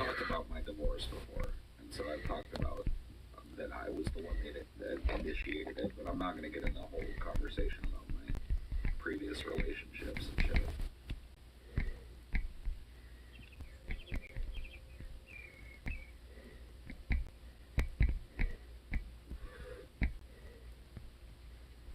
Ask Hollywood Love. Go ask him. You know, Hollywood Love's probably gotten married like 50 times. Probably people one in each state. Oh, little sweet boy. There you go. Ask and answer. Just sweet little Zukov. Okay, I thought he was about to like jump down and interact with me. It's like, no, I didn't call for you. Oh no, he did. Okay, no, he's walking away. Or that knocked me off. Good. Weird free Oh yeah. live in Yeah. the person asking for change when you're changing your tire. Yeah. You just are. You're being like kind of a little hover boy with me lately, bro. We got fucked. You're not right now, but you have been lately. Yeah. Just bad juju. Oh great, now you're sitting next to me. You're hovering again. Fuck. It's actually more complicated back in the day. You've been like that for like the last 2 days, dude. Women dumb. Talking about like the old. Oh, look at you. It was basically- I love you too, dog. Thank goodness she's got a man around to tell her what's what. Ugh, fucking dork. There was like that the tire commercial where there's like a woman driving a car at night and then the tire blows out. There's no man around. You know, she's just completely incapable. What? You know, you're fucking just staring at me. You know, good to know that your tire won't ever. I don't need like your soul-piercing stares, dude. What? La fook.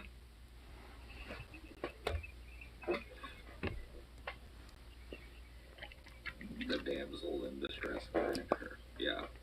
And to be honest with you, like, a lot of women to this day kind of play into that notion of like, Little prick. can't do this or I can't do that. I mean, like, they are physically smaller than men, just in a general sense. And so there are some things that make sense, like, as somebody taller than that's not what I'm talking about. I'm talking about where, like, I can't figure anything else Whoa. on my own. I can't drive by myself. I can't go anywhere. I can't do anything. I can't handle anything. Women can't do shit, what? And Is there a that's sexism going down? the other side of that coin, I guess.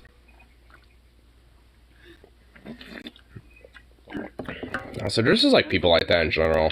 If you have a boyfriend that's like. At least to me, in my experience, dead ass, I do kind of get that more with dudes more so than with chicks. You can't do that. It's just like, why can't you? Any skill to drive a car to Why can't I do this? oil change. It's like, I don't know, like, why can't you do that shit? Like, it's not that hard. You know what I mean? I mean, especially at, like, Fucking tow truck. I guess just because of my workplace and I've been there for long enough, so a lot of shit to me is just simple, like, just easy, just like, alright, you know, it's kind of like back of my hand, you know, type of shit, but a lot of people are like, what do, how I do this? You to the point that you can't. And it's like, Just like basic ass shit. I mean, I could kind of get maybe like certain things, like, you know, how to clean fire. Like, I've done that. And it's like, okay, that's understandable. But there's like some things, like, how do I take apart this slicer? And it's like, okay, it's honestly literally like in your face. Like, there's a knob. There's like literally only 2 things that you gotta take apart. Just like this little guard I was worried. and like this little like plate thing that kind of keeps the meat in place, basically, that you kind of hold on to when you're cutting meats. And it's like there's a little knob that like loosens up the fucking plate thing, and then there's like one little like hook, and then you just pop off the fucking guard. It's basically literally in your face, and it's like I just kind of stare at the person every time, regardless of who it is. I'm just like, Before they try and loosen the lug. I just stare at it, unscrew it, and they're like, oh. It's like, yeah, that's all. Oh, for that, unhook the thing, and I just like, boop, just pop off the guard, and it's like, there you go. And they're like, oh, like that? I'm like, yeah, like that. Same thing goes And it's just like, and honestly, at least when it comes to cleaning, it's actually self-explanatory. Thankfully, I've never really had people be like, how do I clean this? And it's like, oh my god. Honestly, if I get that, I'll just be like, I don't know, you wipe it down, you wipe everything, the blade, like, I mean, I don't know, like, you see some dirtiness on it, clean it. It's just like, what do you know? What do you want? It's like, I mean, there's only one thing I think that would have to be explained, and there's like, you know, this little guard around the blade, that there's like this like 1/8 of an inch space, and you just have to take a little rag and just kind of go in between that and just kind of like scrub back and forth in between the blade and that, and that's about it. Like, I mean, that's like the only explanatory thing. Maybe trying to trick you into cleaning it for them. I ain't cleaning shit for them. Like, I mean, the fucked up thing is, like, they don't have, like, you know, like, when I swear, I was probably the last person they ever did this with, like, where they like, they schedule you so your training week is chaperoning, like, the rest of the normal schedule and shit. At that point, nah, they just schedule you, like, you know, you're gonna expect to just know your shit, and they're just thrown to the fucking wolves. So, it's just like, I mean, it's like, look, I mean, it's like, here, I'll show you some of the basics of shit, but you gotta do yourself. Like, I mean, I wish that we were, one, staffed enough for it, and two, that they actually gave a fuck enough to just chaperone you, you know, instead. But, no. So, it's just like, you're kind of, I mean, you just kind of have to, like, literally go based off of experience, and, I mean, I had to too, but at least, you know, I was still kind of chaperoning, like, everybody else when it came to fucking closing and shit, and it's like, goddamn, I wish we had that. That'd be nice, but I understand that at least right now we're a little understaffed for it, and at least, supposedly, we're getting a new person here pretty soon. And they're going to have to go through the same rigor as everybody else these days of just being thrown to the wolves and just good luck, have fun. I mean, that's it. Hope your first day is a slow day so you have a good impression. Like, honestly. Because my first day was a fucking Friday. At least for closing. And, oh my god, that was a nightmare. But, yeah, I mean, I've noticed that at least these days, new people get a little easier. Lucky fucks. Honestly, there was only one person that, in the past, like, year, or at least since I've been there, that was legitimately, like, honestly unbearable. And it wasn't even really their fault. It was just that they applied for the job thinking it was going to be different than, you know, thinking it was going to be something that it wasn't, basically. Like, because the person that worked it, they were actually a Jamaican immigrant, and and she had, like, the thickest accent. Like, I'm not even gonna lie, like, I mean, it was actually legitimately kind of hard to understand a little bit. It wasn't really the fact that, like, you know, it was, you know, like, you know, she had some broken English, but didn't totally understand all of it. You know, it wasn't really, you know, because that shit, like, I mean, it's whatever. Like, I mean, there's a lot of our China chefs I work with are the same way, so that's one, you know, that's not really it. But she has just the thickest accent, though. It was fine, though. I mean, you know, I worked with it, you know, it's not a big deal, but, I mean, it did really make it hard to try to, like, explain things and also, you know, like, chat in a way. I mean, you know, like, so, and it just created some issues too, because there would be like, because also she you know, worked in a lot of like hotel, you know, like a motel type of businesses, so the way she cleaned and how they would clean that type of shit, you know, when it comes to like hotels and things like that, are different than like a restaurant / a deli environment. So how she was cleaning things was like she was at like a hotel or something, not like a restaurant / deli environment. So it's just like there was so many different things when she was cleaning and all sorts of other shit that we were looking at her like, what the fuck are you doing? Like, dead ass. Like, I mean, we're like, what are you doing? Like there was one time where she took one of the fucking slicers And these motherfuckers are heavy, so we were also a little, like, shocked and astonished how she even did this in the first place. But she lifted that son of a bitch, got out on one of the carts, and, like, drenched that motherfucker. And just, like, you know, because we were having some deep cleaning, so she, like, and she did this, like, for all of them, too, somehow. And also, by the way, you can't even do that for them, because there's computer electronical, like, shit in there. If you drench them, it's gonna get into that shit. So there's a risk of actually kind of fucking with it a little bit. Luckily, none of them were, surprisingly, but, I mean, actually, hold on, it wasn't the slicers, it was the fucking scales. It was like, you know, the computer scales and shit. Like, if you go to deli, you'll see them kind of on the counter when, you know, the weight and shit and all that. Like, it was one of those. Like, she unplugged it and fucking, like, okay, so they're a lot lighter. But she, like, took those from the meat counter and just drenched that bitch in fucking water. And it's like, what are you doing? Like, that's basically like a computer with a scale on top of it. Like, I mean, you can't, like, it's like you basically take a PC and just drench that bitch in water to fucking, like, start scrubbing it down and soaking it. It's like, what are you doing? Like, you don't do that. Like, you get, like, a little damp rag and you wipe it down. Like, I mean, especially if it's, like, a computer, you know, or at least, you know, that in it. It's like, oh my god.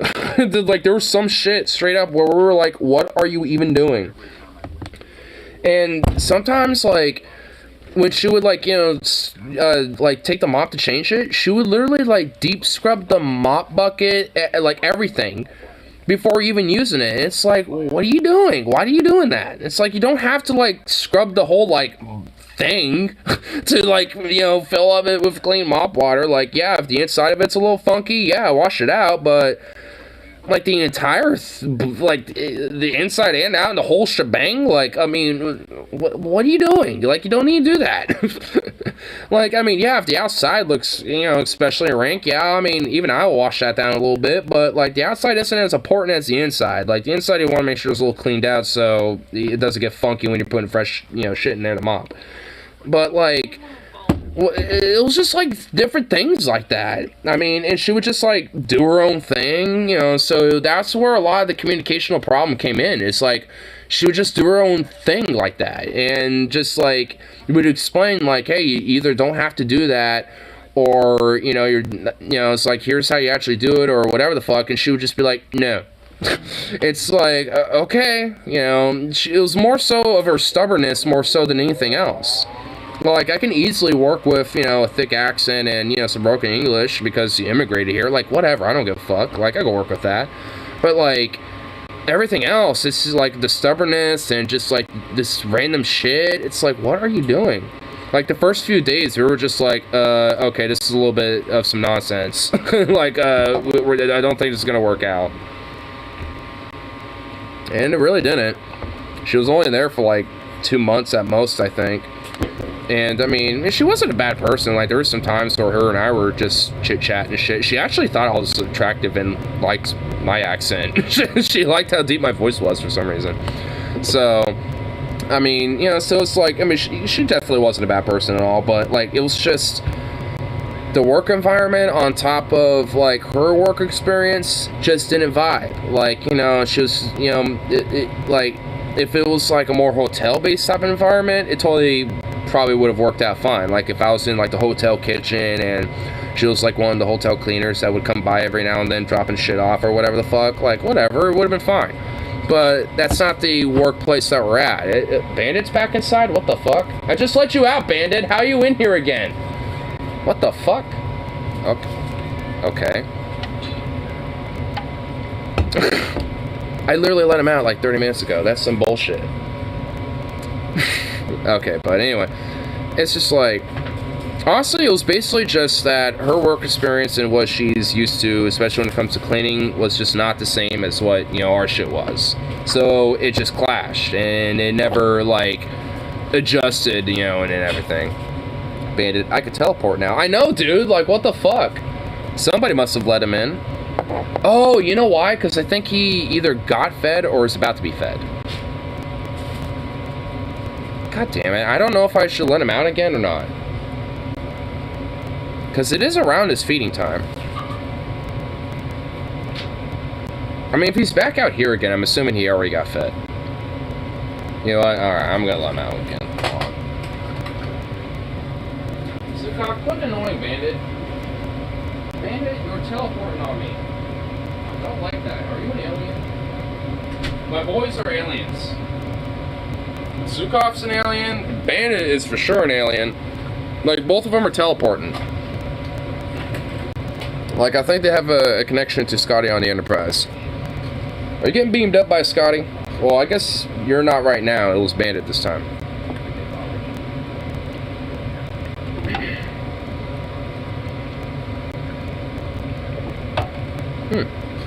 Oh, while my mind is, I looked over here, my mind changed to it, but I got a new thing in today for my rig. But I actually got a new patch I don't know I showed yet, but that's a new patch I got. But this thing here, too, itself is new. It's like a little ammo patch for my shells, which I already have some in there. So, just kind of keep everything nice and stored. So at this point, pretty much my entire, like, at least next time I go shoot with my shotty, my shotgun rig is all set up. I actually need to order some chem lights and a couple other things, because I'll just have them in here. And on Friday, I should have my chest rig. Just put all that over there right now. And I'm gonna put this patch on my chest rig, so in the meantime I just have it right there. I have another patch, I have some other patches I'm supposed to get, and I'm just going to put one of them on there, but in the meantime that's just going to be there for now. And honestly, I mean, considering, I mean, especially with this patch, I mean, this definitely fits me. I mean, because I was arrested on June 19th back in 2020, and I was in the heat of a lot of that shit, so I don't know. If that doesn't call me a class war vet, I don't know what does. And also doing a lot of my union activism and union activities as well. So I think I have the cred to be a class war vet.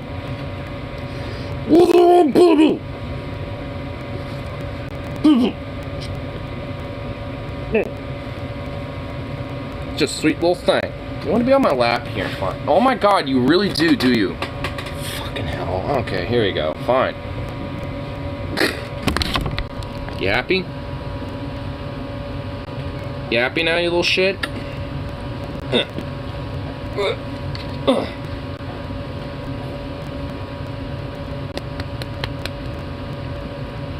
Ah! Why are you excited? Can you not be excited, please? Thank you. Looked at for 1 second, and it's just like someone was saying hi. I don't need that. No one needs to see that. I just want to scratch your chest and love on you and give you cuddles. That's all I want to do. You at least gotta buy me a drink, but I already did that for myself, so you can go fuck off. Besides, it's never happening. Fucking weird freakazoid. She's like, I'm excited, I'm on your lap now. Ooh, yay!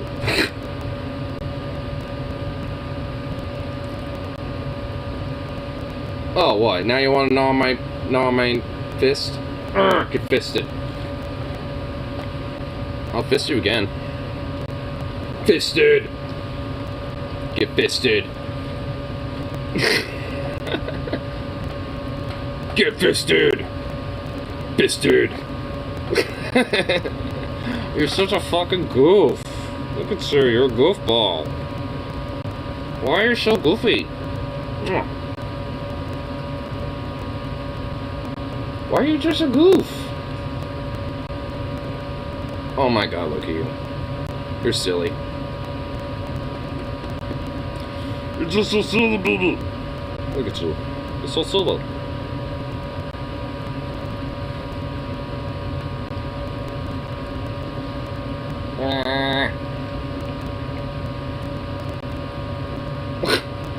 Are you having fun?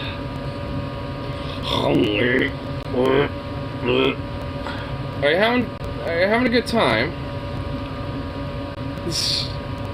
You kind of did this to yourself a little bit.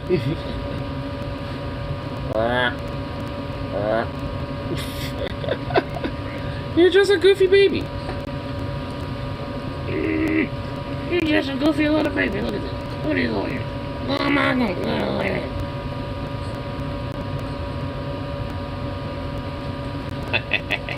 Flipped. Get flipped, boy. No. There we go. Who's a baby? Who's a baby? She's just like, what the fuck are you doing to my ears? He did not like that at all. Bloop, bloop. He hates that. Oh my god, okay, I'm not gonna do that again. He goes spastic on that. Oh my god. He's like, how fucking dare you? That's offensive. You have offended me, you triggered me. Oh, now you're just snuggling up to me. How it could be triggered. I wonder what it sounds like to him because of that. I always wonder how, like, dog audio works because of these ears. Because I wonder what... I wonder what that sounds like to him because he goes fucking spastic. Oh my god, what does that sound like to you for you to go insane? Silly boy.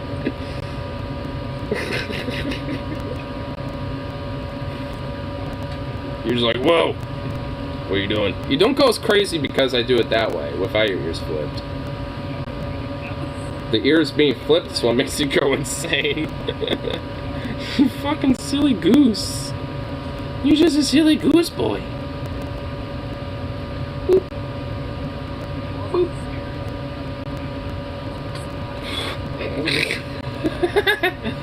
Oh my god. Okay, I'm having too much fun doing that with him. Okay, get that leg going? Yeah! Got the sweet spot.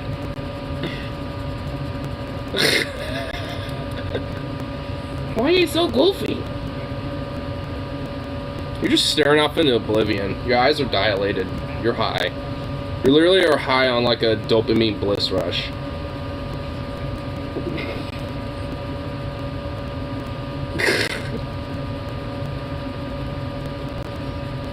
Your eyes are... Your eyes, bro. They look like they were dilated. You fucking little maroon. What are you doing?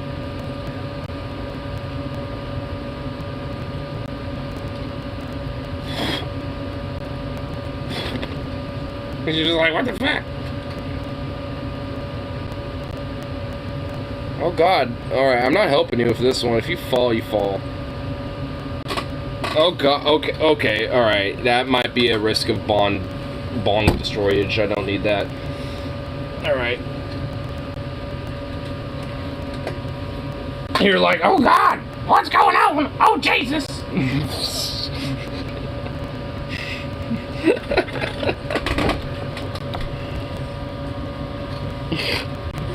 Oh, give me that. This barely lasts like 2... Oh my god, how much fluff did you... Dude, there's no fluff in this anymore. There's fluff in the head and there's like at the tip of this tail. Oh my god. I guess in these legs too, but Jesus, you like you've literally gutted the viscera, the intestines, like the actual like... Oh my god, there's not even a leg left. Like, you ripped the leg off. You've just destroyed, like, the intestinal, like, inner gut lining. And his viscera is literally scattered amongst the floor.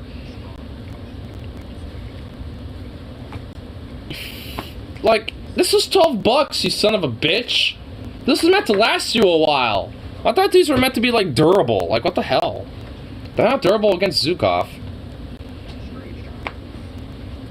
Oh my god, look at it. Look at those eyes. Got little eyes of a psychopath. I can fold this now because of you. There's just stringlets just...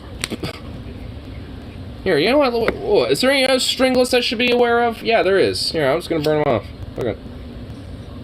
There we go. Is that it? Is that all the stringlets? I don't need you shitting one of these strings out, okay? That would not be cool. Oh my god, that's a big one. Burn off. Or not. Or burn the whole thing. That works too. Okay. Here, let me just burn some of that off. Burn some of that off.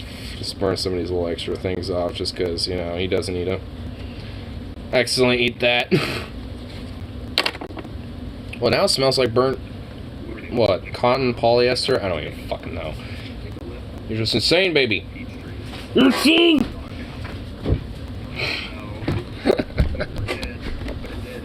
Little dunderhead. Feel a slight tremor. Look over the cup of water. It's not rippling. They're coming. What? They're coming! Everyone to your station! To your stations. Here comes the horde. Dude, it honestly really be that way at my work. Like, there are some days where it'll just be kind of like slow, and we know it's just like the calm before the storm. At first, it'll be like one.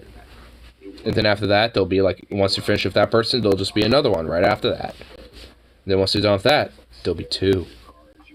And then before you know it, there's like 5, 6, and then now you got like a line forming. And it's just you because your coworker just went on lunch. And you're by yourself. That's like unironic hell. Especially when like people glare at you and fucking are like antsy and are already kind of pissed off. I had that today too a little bit. Like there was this fucking there was like this dude I helped out for a burrito. And his wife came by and was fucking you know, kind of like chit-chatting with him for a little bit while I was helping some other people, and then she wanted a burrito. And so I helped out this dude real quick, and he wanted to check it out. And then this lady out of nowhere came right behind him and was setting some stuff aside just before I checked him out. And it's just like, all right, I'll grab, you know, I'll check these 2 people out real quick, and then fucking you know, help the lady that's, you know, sitting over there waiting and shit.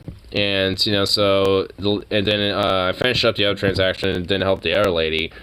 And then she just, like, fucking glares at me and then just, like, this, you know, like, kind of this, like, like, kind of this, like, little puff and walks off. And I'm kind of looking up and it's like, I kind of want to say something like, you know, hold on, I mean, it's like, here, I can help you real quick. I mean, it's like, I mean, like, I was kind of wanting to say something, but I just didn't, so I was like, whatever.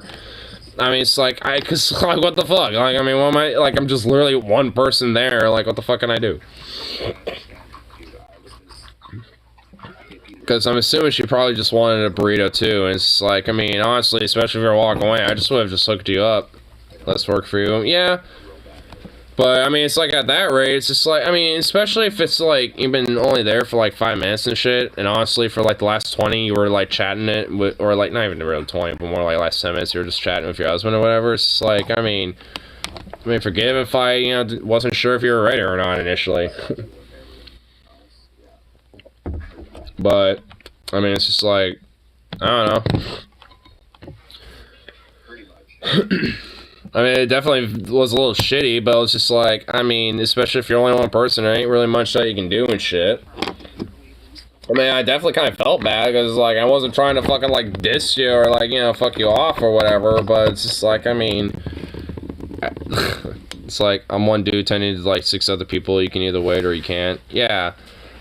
I mean, at least in that situation, it wasn't, like, a fat line or nothing. It was actually more near, like, close to time and shit, but, I mean, still, if you're just one person, I mean, even then, it's like, if I'm only, like, you know, waiting on one other person before you, then it's just like, I mean, you know, just wait, like, the extra, like, 30 seconds. Because, honestly, by the time I was done with the transaction shit, I already kind of saw her, you know, still kind of walking off within eye shot, and I was like, and I was still kind of like, do I want to, like, try to, like, wave her back over and be like, hey, you know, whatever it is you want, I'll just give it to you, you know, free charge or whatever. Like, if you want to, like, check your stuff out and just kind of swing by real quick, and, you know, and I can just, like, leave it over here on the counter or something. I mean, it's just, like, you know, like, I don't know. What's the most specific order you've gotten? Oh, my fucking God. I don't even know. There's definitely been some really specific shit, and I couldn't even really, like, you know, name one off the top of my head. I know, like, there's this regular that comes in every Sunday that's very specific, but it's not, like, the most specific. It's literally just only, like, 3 meats. It's just a Southwest-style turkey, and then a Black Forest ham, and then a Genoa salami. And sometimes he'll ask for some Munster, then, like, a quarter pound of potato salad, and that's literally it. And he specifically wants 3/4 of a pound of the turkey and the ham each, cut at a 0.5 on a slicer, like, little scale metric thing, which is pretty thin. And on top of that, he also specifically wants like a 1/3 pound, or a 1/4 pound actually, of the salami, which he doesn't really care how that's cut as long as it's still like sandwich slice. And sometimes he'll ask for like 6 slices of Munster with like the some little like sheets in between to make sure they don't stick together, because it is a pretty creamy cheese. And it will like already melt together if you don't have something, and become like a block again if you don't put something in between them to separate them. So it's just like, there's definitely some, you know, specificity to it, but it's not the most specific thing I've had, at least, so.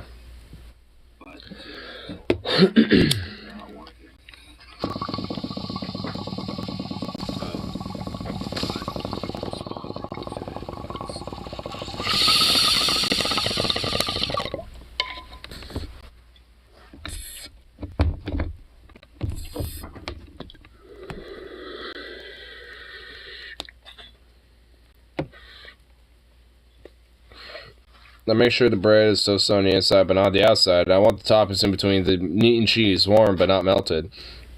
And place in alphabetical order. Lastly, condiments in order of pH level, low to high. If someone was that specific, I'd ask them unironically if they were high or fucking with me. It's like, are you kind of messing me a little bit? Like, that's a little, like, ridiculous. And also, especially with our toaster oven, there's no way that you can toast the inside but not the outside of the bread. There's literally no way. Like, the whole thing's getting toasted, bitch. Like, get over that. So there's that. If you only want it, like, warmed but not full on toasted, then I'll only put it in there for, like, half the time. In alphabetical order, like, I'm not gonna fucking, like, spend an extra, like, minute to, like, you know, be like, alright, is this in alphabetical order before I fucking, you know, put it on there, you know, condiments and everything, or whatever the fuck. And also, if the whole pH level, like, fuck you, that ain't happening. Like, I don't even know nor give a shit what pH level anything is when it comes to that shit. It's, if it tastes good, I'm gonna eat it. Like, whatever.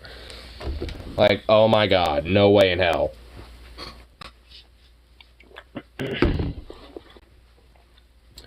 Like, at that point, that person must be on, like, like, drugs or something. Like, Jesus.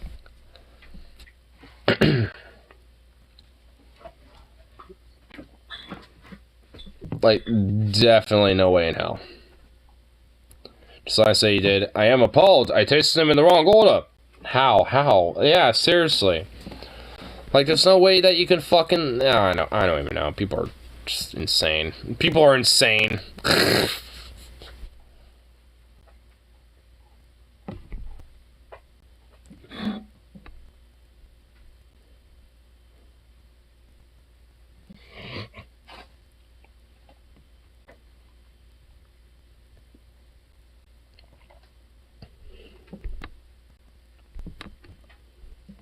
Here. What's this? Oh.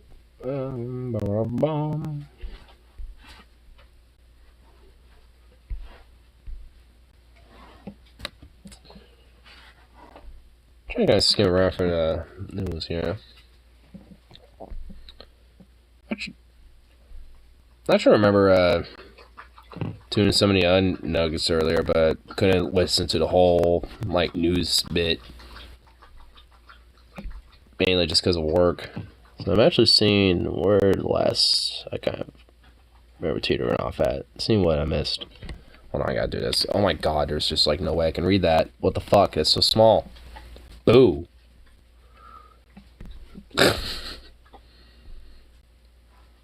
Why couldn't they put this on the big screen instead of that tiny little corner? Boo. Let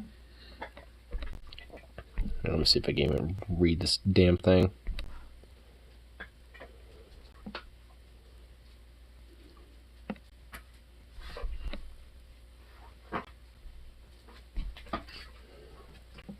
Zukov, what the fuck? This thing is dead. You've killed this thing. I did not mean to chuck the lighter, but I... God damn it. At least it didn't fall in the fucking water. If it fell in the water bowl, that'd be kind of sad.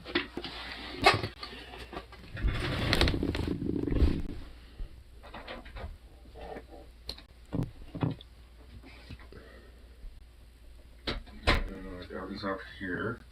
He's outside. I wasn't... A little bit. You whip its fleck around. Zukov kept freaking him out.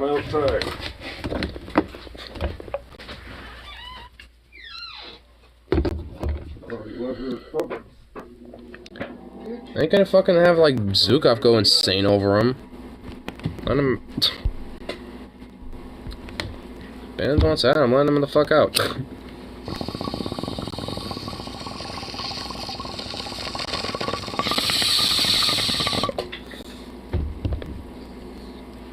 Especially when that dog is going fucking nuts. Because it wants to play with the fucking cat. Hell no. Hell no. Might as well just start putting his food on the desk. Oh my fucking god, bitch more. Jesus Christ.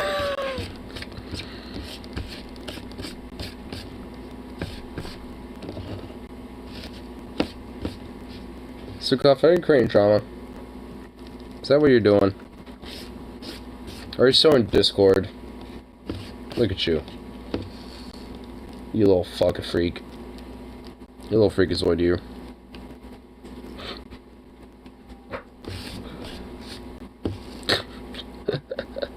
My lord. Then we're gonna let the cat in like 3 times. It's like, good lord.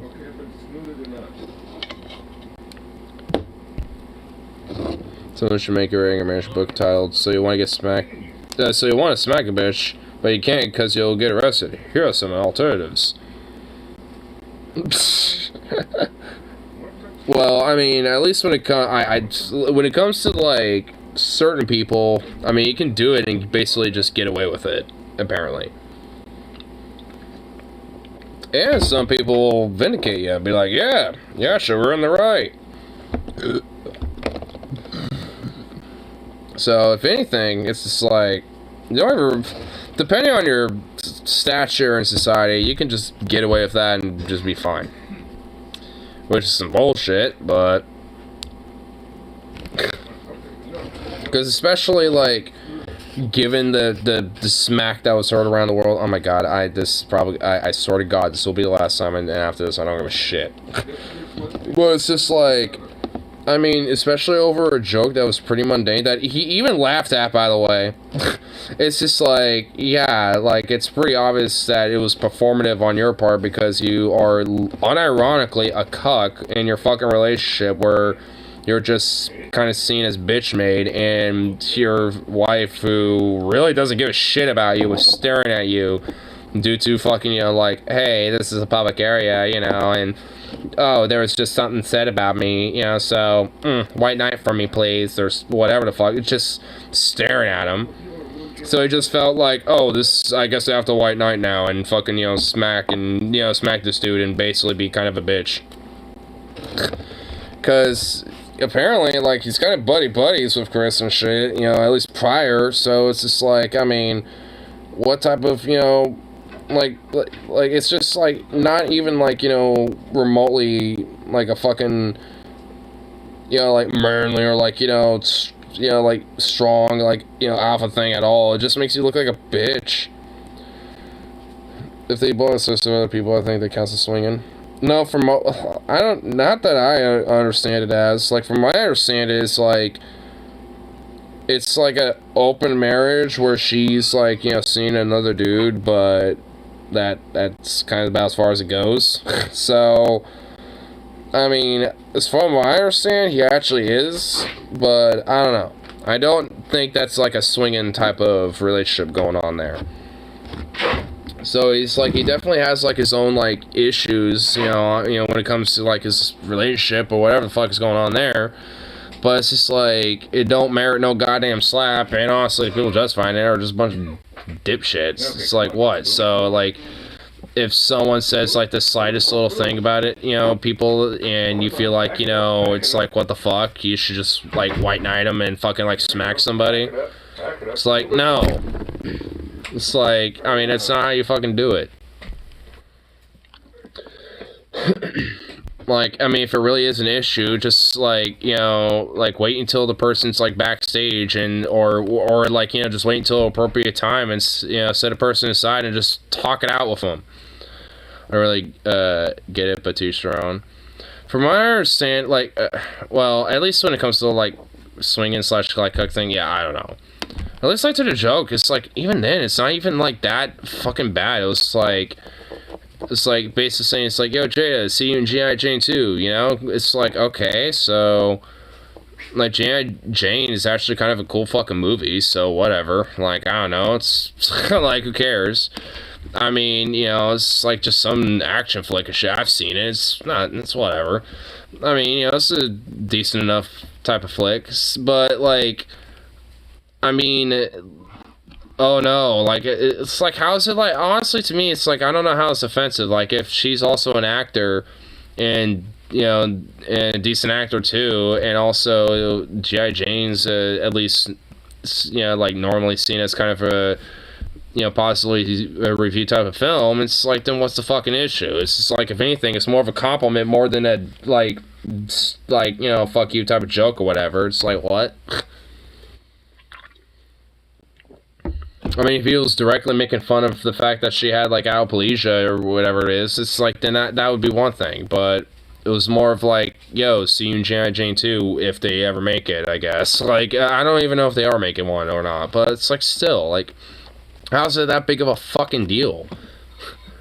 Like, it did not need to be blown away it was. I mean, honestly, if there is any, like, work about it, it's at least, you know, Will's aspect, because he's, you know, being kind of a cowardly performance, you know, in this type of shit. Keep my wife's name out of your fucking mouth, eh? It's like, jeez, like, I mean, honestly, if you had a problem, just yell it out like that, I guess, but don't fucking, like, go slapping on his ass and shit, when you were also laughing at the joke. Like, there's straight up, like, fucking video of you laughing to it. So, I mean, if anything, like, Jada was probably looking at you because you were laughing, not because, like, you know, everyone else is laughing and shit. If anything, she's like, you better fix that. You laughed at that joke. You better make it look like you want. So he's like, oh shit, I guess I'm gonna slap him then. Just walks up there and just smacks him. He's like, what the fuck? Might be playing Miles Morales. Miles Morales. I mean, I don't really keep in tabs of any of these celebrities and shit. I mean, honestly, all I know is that I just, like, at this point, it just seems like Will Smith is just more of, like, kind of a bitch now. So it's just like, alright, whatever.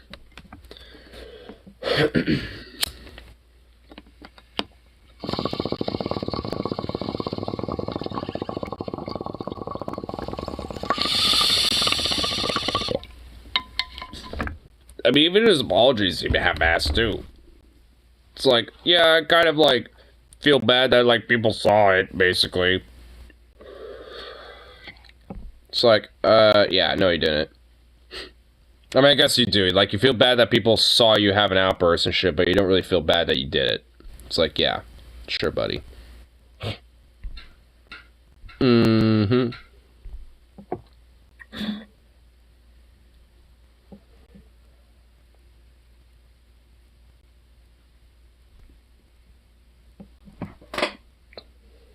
Goofy baby.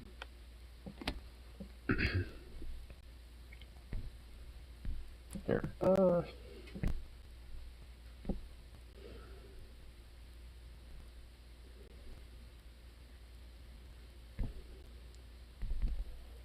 what the fuck? What?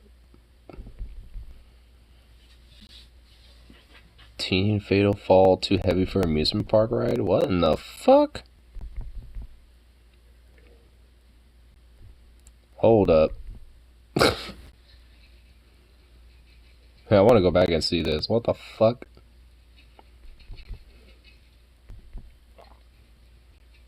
Yo.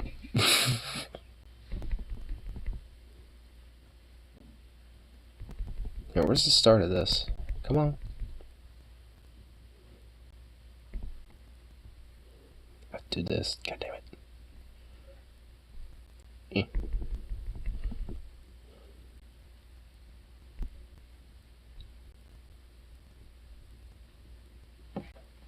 How far do I have to go back? Jesus. How fucking far back? Oh wait, did I go too far back? I think I did. Boo. Yep, I did. God damn it. Where in this? Alright, where's the start of it? It was up here.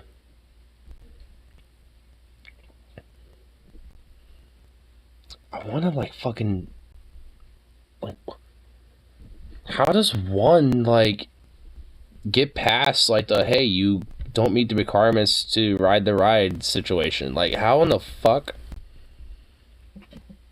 Unless someone like fucks with the shit and it's like, yeah, I'm gonna fucking like skirt my way through this thing. Like, what in the fuck?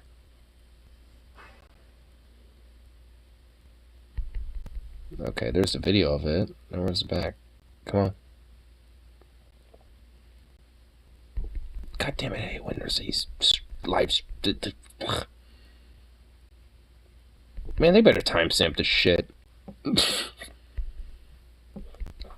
Come on. Alright. Wait a minute. The full headline says scenes fell to his death at Florida amusement. Florida, of course. Was turned away from 2 other rides? So some son of a bitch was just like, yo, I'm gonna fucking like try to like go on these rides, but I'm denied. But yeah, I get like, okay, so like there's some like employee was just like, yeah, you're good enough. When everyone else is like, yeah, you probably shouldn't ride this shit. Oh god, what the fuck? The Florida amusement park was turned away from 2 other rides, his cousin says. Too fat. Too fucking fat, man, let me tell you. The teen Too big. Is there a video of this? Is this the fucking Yeah, here, let me Oh, dude, let me do he was this. all rotund and he got squeezed out the bottom of it. Oh shit! Yeah, if you're too fat to ride, you're too fat to ride. I mean, like It was a drop. I mean, it's ride, true. So, like, Look, I guess there's he like fell out of it. Yeah, there's like sensitivity and shit. But like at the end of the day, physics is physics, motherfucker. You know, if you're fucking 600 pounds, you know, like. You know, you being discriminated against on the ride is not like they hate fat people. It's just that they, like, understand that it's dangerous for someone who weighs as much as you to ride the motherfucker, right? I'll be dead ass. Orlando, Florida, reportedly weighed 50 pounds more than the max capacity of the ride. The free fall tower has a weight limit of 287 pounds. A person says the See, I operator's couldn't ride manual. that. I couldn't ride it. And you know, I wouldn't try because I'm too fucking fat. Right. I mean, if it has like a max weight limit and you exceed it, yeah, you can't ride it. I mean, it's just like, it doesn't mean like, oh, we're discriminating against you. It's just like how the ride was designed. That's just like, it just can't. Like, I mean, there's no way around it. I mean, honestly. If you're too fat, you're too fat. If you're Like, I mean, if you really are that desperate to ride it, then, I mean, at that point, you know, like, it's just kind of more of a you thing at that point, more so than anything else. I mean, I don't know, like, I mean, if you're like 50 over the limit, it's like, all right, well, I can't ride most of these rides. Well, all right, let me get on a little regiment to try to be like, lose 50 pounds or like 60 pounds or something like that. So next time I go here, I can ride these rides, with my friends and my family and shit. It's just like, all right. I mean, that's whatever. That's cool. I mean, I mean, if it's that big of a thing to where you want to ride them, but you exceed the limit and shit, it's like, all right, well, I mean, just work on, trying to make it so you don't. I mean, it's like, however you got, whatever you gotta do to do that. I mean, it's like, it's not like, yeah, I mean, if they were, you can't get on the ride, can you fat fuck bag. Hope you enjoy your rest of your stay at this amusement park. Oh my god. I mean, if they were, that'd be one thing, but I guarantee you, like, 99.99% chance they were not doing that. Like, being denied 2 rides, they're like, sorry, you exceed the, limit and capacity to ride the ride. I mean, we unfortunately can't, have you ride it. I mean, they were probably more like that about it. I mean, it's not like these people want to deny people to fucking ride a ride, because they understand that, like, yeah, people want to have fun and have a little adrenaline riding a little ride, whatever the hell. I mean, so to deny someone that, kind of sucks. I mean, but, like, at the end of the day, if you can't, you can't. I mean, it's like, hell, if you were, like, super skinny and shit, and, you were and there was a liability of you to, like, slide in and out of the, restraints and shit, or if you were too short, I mean, that'd also be the same thing. I mean, or, hell, even being too tall because you are all, like, scrunched up and all, like, crunched in there and shit. Like, if you're, like, in 7+ or 8-footer in some rides, you have to, like, really, like, kind of crunch down and get, like, squished like a sardine can, basically. It's like, I mean, it's like, I mean, it's built for more of a generalized aspect of, that can try to maximize, the most amount of people to ride it, when it comes to these rides. But at the end of the day, they have their limits. I mean, it's just like, I'm sure there's probably some rides out there that, I couldn't ride necessarily. I mean, but does that mean, like, oh, they're discriminating against me? No. It just means that I can't, exceed the, I mean, I just either exceed, or under, require the, restrictions to those type of rides. I mean, sucks, but whatever. I mean, it's like, there's plenty of other type of rides, potentially out there. And there are rides out there that do accommodate, for people that, are more overweight and shit. So it's not like, you're fucked over, or anything like that. I mean, there's definitely some, rides that, maybe their limit's like 250 or like 280 or something like that. Like, I think this one was what, like 287?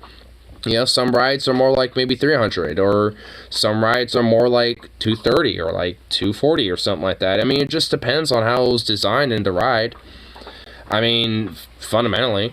I mean, it's like some, have different requirements and shit. And if you exceed them or don't meet them, then you can't ride it. I mean, it's not because of you necessarily. It's just how it was designed. Sorry. I mean, look, it's shaped like a normal-sized person, you know what I mean? Yeah. You fat. I mean, yeah, I mean, if that dude there in the corner, yeah, like, if that's who he is, I mean, it's not like, yeah, I mean, it's not even that, like, I'm sure there's plenty of rides that he will be able to, but yeah, like, some rides he might not be able to, but, like, whatever, I mean, it's like, you're not, like, excluded from all the rides. Like, I mean, every amusement park has at least some rides that can accommodate everybody to some extent. Like, I mean, outside of, some more exceptional circumstances, like if you're, like, more severely overweight or underweight, or, like, potentially, like, handicapped, or, or something like that. Like, outside of more rare circumstances, like, there are definitely rides that accommodate pretty much most, if not all, people. But, like, at the same time, despite that, some rides, due to the engineering of them and, and how they were made up, like, they're going to have restrictions and, certain requirements, when it comes to riding them. If not, they're legitimately going to be very dangerous to ride, because you could probably fall out and fly out of them. And that's obviously bad, because you could, you're going to probably, if not pretty much absolutely die. So, not a good thing. If your ass is fucking spilling out of that every which way, you're not You're not contained by the seat, man. You're gonna fall out. Yeah. Its weight limit is 287. You weigh 340. You can't ride. You cannot fucking ride that motherfucker. Sorry. He weighed 340. You're dead now, I guess, so. Take this down! Take this down! Oh my gosh, oh my god. I want to, like, look at those people and tell them to just shut the fuck up. Like, really? Like, take it down! It's like, what? Because, you know, someone didn't, like... Because, honestly, really, the culprit is some employee who was, you know, too much of a lazy fuck to just... And, like, too on it, and, like, and didn't care about the fucking rules and, the engineering of this ride, and said, hey, you're not, you know, you can't ride it. Because, obviously, there was other employees and other staff that had that type of fucking, mentality and denied him, the rides where he couldn't ride them. But suddenly, there's, like... You know, but, like, this time somebody decided to overlook that and let him ride it, and it led to his death and shit. I mean, you should be looking at, honestly, the employee that, you know, fucked this off, more so than the ride. Like, it wasn't the ride necessarily that fucking killed him, it's the fucking, you know, employee that didn't give a shit. Which, honestly, at that same time, you know, with that logic, there might honestly could be some malpractice to the employees, you know, at that fucking amusement park, too. Because if it's like, you got employees that don't give a shit, then what's it say about the working conditions? You know, so there could be, you know, some legit, you know, some shit that can be dug up when it comes to an investigation about some shit. But, nope, it's the ride. Gotta take it down and not look at the more core root of the problem. It's like shut the fuck up. Like, you know, put this anger at shit where it matters. Like, fuck's sake. Like, there's some motherfucker you can actually get mad at and shit. And it's not, you know, the fucking ride or the people that made it. Like, give me a break. Are you serious? There's people actually being like, take it. Oh my god.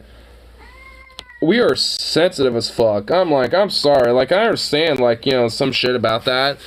But this is like, I mean, this is like unironic woke skull shit. Like, this is a shit that even, like, lefties look at and, like, be like, shut the fuck up. Because, like, I mean, it's absurd. It's ridiculous. It makes everyone look dumb. Like, I mean, are we kidding me? Like, it's just common knowledge that, like, yeah, there are a lot of rides out there that have, you know, restrictions because of how they're designed. Like, I mean, goddamn. Like, you don't have to take the fucker down because somebody, you know, working there decided to fuck off and, you know, put somebody at risk and they fucking died. Like, that's really, you know, the root cause. And honestly, it's the fucking management of that place that, you know, is not properly training and, you know, putting proper conditions, you know, for these fucking workers, you know, to enforce that type of shit. So really, the core root of the problem is the fucking management that runs this place. And also the fucking employee that decided to be like, you know, whatever, you look, you know, 50 pounds over, good enough, that's fine. Like, I can maybe understand maybe like 2 pounds over, like, oh, you're like 290 instead of like, you know, 287. I can maybe get that because you can kind of hold on tight a little bit and, you know, you might kind of slip a little, but you might be okay. But like 50, like, I mean, I'm sorry, but you gotta be denied because that can literally lead to your fucking death like this. I mean, it's just for literally your own safety. Like, it's not because of discrimination, it's for fucking safety. It's for literally your own safety of your life. Like, what? You want to risk your own death? Like, are you really? Like, okay. I mean, amusement rides, especially like thrill rides, like those big-ass towers that drop you and shit, because that's what this ride was. It's just like, I mean, those are fun. I love them too. Especially because I have like a little bit more of a fear of falling from heights, more so than like just heights. Like, because heights, especially if I'm stable in a stable situation, I'm fine. But falling is one thing. And even being in a secure area, falling from a very high height is still kind of freaky. So those type of rides, or those roller coasters that go like 200 feet up and then drop down and shit, like, I mean, they're still pretty freaky, but that's why I love them, because I'm still secure, and it kind of, it just gets the adrenaline. That's what they're there for. I mean, they're fun. But, like, you know, again, you know, it's just like, if there's limits, you can't fucking ride it. Or else, I mean, especially from a fucking ride like that, you will literally fall to your fucking death. Like, that's just, like, I mean, it's there for your safety. Because, I mean, if not, you will literally plunge and die. And, yeah, what a way to go. I mean, I guess riding a fucking amusement ride is one, you know, a fun way to go, I guess. But I don't want to go like that myself, personally. And I don't think anyone else should either. I mean, it would be fun, because they're on a roller coaster and shit. But, I mean, I'd rather have a little bit more longevity, you know what I mean? So, I don't know. Shit, like, hey man, I know it's sad and stuff that he's dead and all, but like, he was too fat to ride and he rode anyway. Yeah, his ass was too big to ride. How about you campaign for, like, putting scales in at places? Yeah, so that people, like, scales. Yeah, honestly, yeah. Like, at some of these roller coasters, you know, where they have, like, certain weight limits, like, you know, that are kind of higher up, you know, like, you know, maybe, like, 280, 290, 300 plus and shit like that when it comes to some restrictions, yeah, like, you know, have, like, a little scale, like, you know, when you enter in, you know, before you ride on, because then you just step on that, you know, and, you know, obviously show you, like, your emission or whatever the fuck. Like, I know some places are a little different with it, but, like, yeah, have, like, a little scale, because, like, hey, it shows that you're, like, so-and-so over the limit, you know, we unfortunately can't, you know, take you, then it's just, like, I mean, at that point, there's no bullshitting around that. Like, there's an actual, like, scale that's showing, like, hey, yeah, I mean, unfortunately, you're over this limit, you know, by so-and-so, you know, like, I guess I could see maybe, like, oh, well, the embarrassment, you know, because everyone will see that, but, like, I mean, what's better? Your literal safety of your fucking life? Or, you know, people seeing, you know, how much you weigh? Like, honestly, like, I'm just gonna be fucking frank. Like, I mean, really. Like, I mean, when I step on that scale, people are gonna see I'm kind of a skinny little twig and probably weigh, like, 175 to 180 or some shit. Like, despite my height and stuff, they're gonna probably think, oh, he's like 220 or something. It's like, no, I'm kind of a skinny twig. No, not really. You know, but, so it's just like, I mean, everyone's gonna have to go through it, so I don't know, it's just a, I mean, it's like, I mean, your life and safety is a little bit more important than that, like, honestly. Because if you go on that ride and you exceed that limit, you're very likely going to die, straight up. Because you're not going to be totally secured on that ride, and you can fall out, or whatever, you know, or, like, slide out. And I mean, why risk that? I mean, it's like, yeah, it's a, you know, like, you probably will really, really want to go on that ride, obviously, but, I mean, at that point, I don't know, like, I mean, you gotta, like, you know, maybe go on a regimen or something, but it's not, like, you know, out of guilt or anything, it's just like, it's just like, if you want to go on that ride, I mean, you know, figure out a plan, you know, to potentially, you know, make it so you aren't exceeding the limit. I mean, don't know what to say at that point. It's not out of, like, guilt or nothing, like, whatever. I mean, there are just some rides that have some limits, like, you know, again, like, there are going to be some rides that have, like, a 300-pound limit, or, you know, like, you know, 330 or something like that. Like, some rides, you know, are more better equipped for that type of shit, but not all of them are. And they have different limits, depending on how they're designed. Whee! Lucifer, what is on the agenda for Hang On? His fingers count down for 3, 2, 1. Oh my god.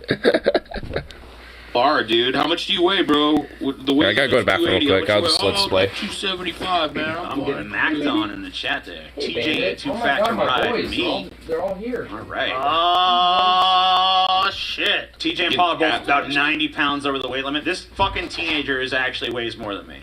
Because I'm 320, which is still too fat to ride, but he was apparently 340, so. Yeah, he weighs about as much as I do. I might weigh something like 340. Right. So there you go. Yeah, you put on some weight, Paul. The friends and family showed up last night at the park for a vigil to honor him. They released balloons into the sky. The ride has been closed since last week. The family says, see, the balloons go up into the sky, the opposite of what he did. Oh, damn, Sorry, dude. I'm bad. that it started a petition for it to be shut down for good. No. Don't shut me fuck down. that. No. Fuck you. No. No, like, all these rides have warnings. Like, this is the maximum weight. If you weigh too much, you shouldn't ride. This You ride at your own motherfucker risk. knew he was too fat for this fucking ride. They told him twice. So whoever fucking let him on the ride, they should definitely be fired and like maybe sued or something. But the park clearly fucking had a weight limit for this ride.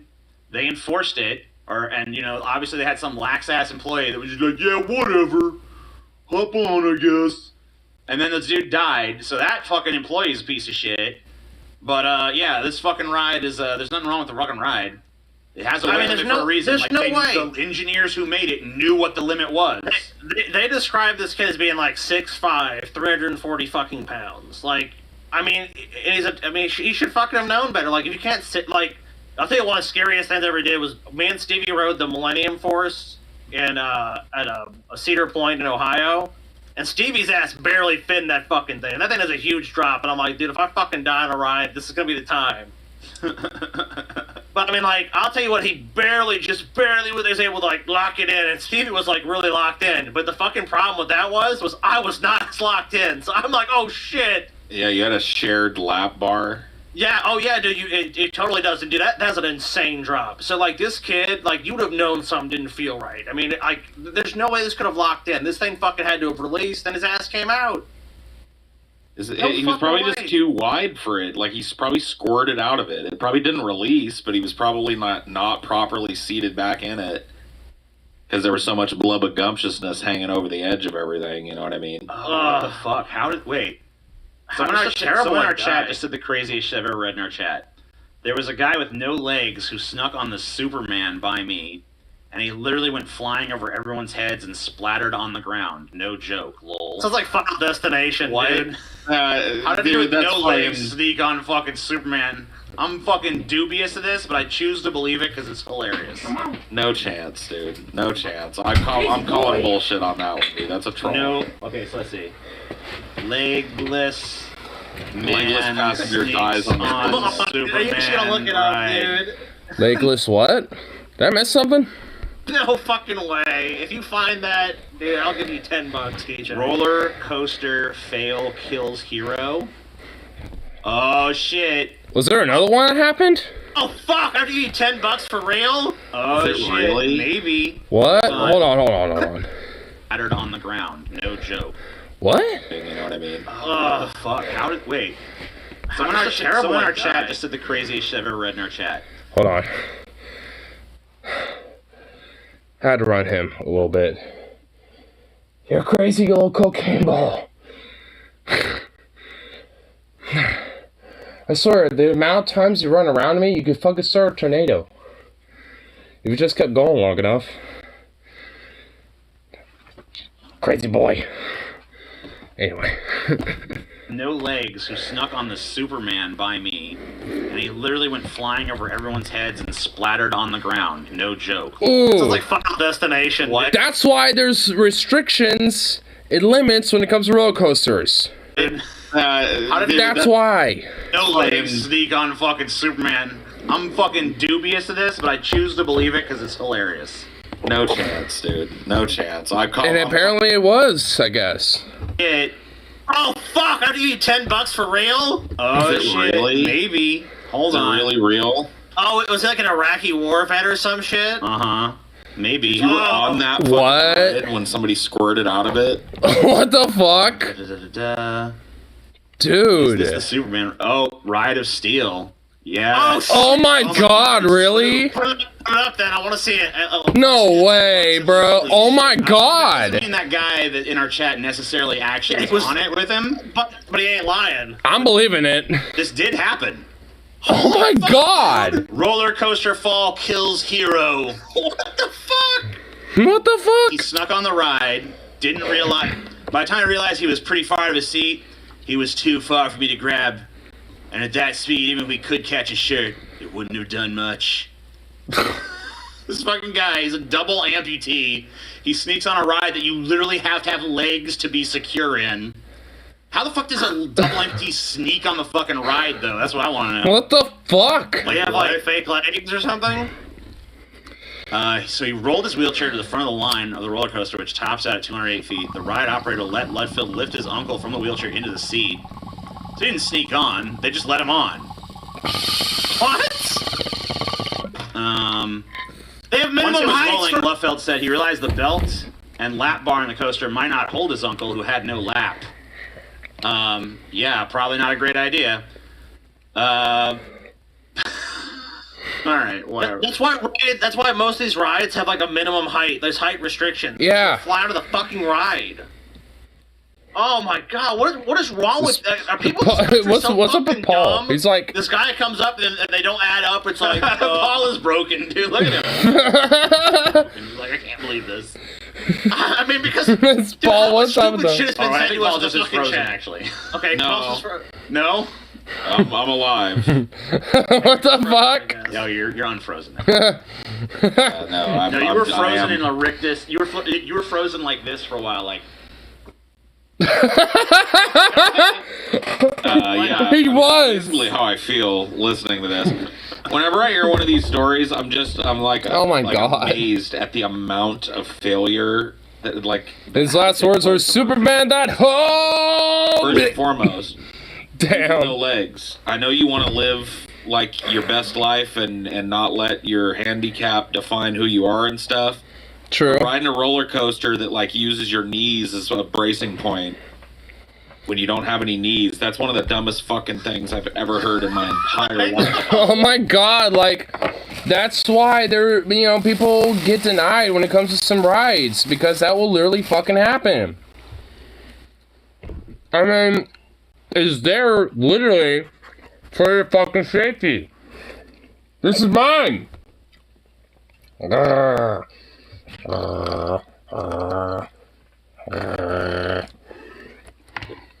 Who wants my donut, you little fucking filcher?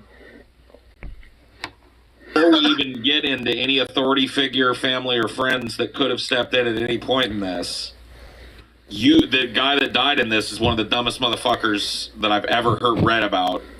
And then, like, I mean, if anything, from what his cousin says, being denied at 2 rides but accepting this one, it sounds like they were okay with it. Like, if anything, the family was like, yeah, he's finally accepted on a ride. Cool, go on, buddy. It's like, no, probably not. Like, what the fuck? People lifting him in and out of the wheelchair. So, there's no fucking nobody along the ride, no staff. Nothing. Nobody was running that shit.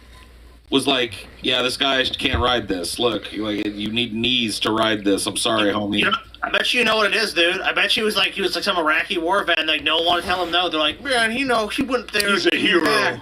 He's a We can't tell fucking hero. We can't tell a hero he can't ride the ride. I love at the bottom of this too. I need a hero. They were talking to one of his family. I need a hero to splatter die. I think he's running right now. What? He's gotta be flying, he's gotta be soaring, he's gotta be splattering at night. Down at the very bottom. I need a hero. Very bottom. Oh my god. I'm evil, I'm horrible. What the? Wait, what? In the words of Van Halen, run with the devil. Wait, what? What? That's the worst thing you can fucking say. What the fuck? What? It sounds like a Family Guy joke. Yeah. Right. Norley, meanwhile, believes her brother's in a better place now. I just think he's running right now. Oh my god! Oh. He's running. He's running, bro! That's... Oh my god, that's horrible! What the fuck? What do you want?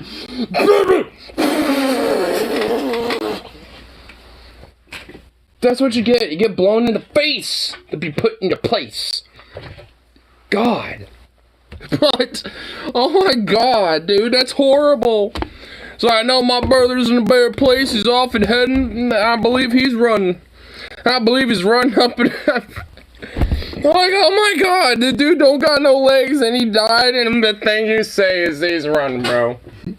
Oh my god. That's more horrible than what I just did.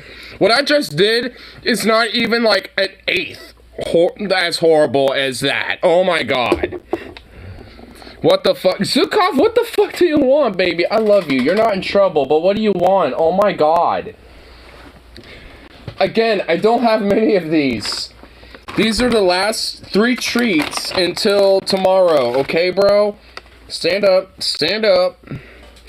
Oh, you sweet little baby. Got leggings again. As he threw, I'm just glad. As he threw through the air, it became apparent that being a hero does not, in fact, make someone immune to the laws of physics. Oh my god.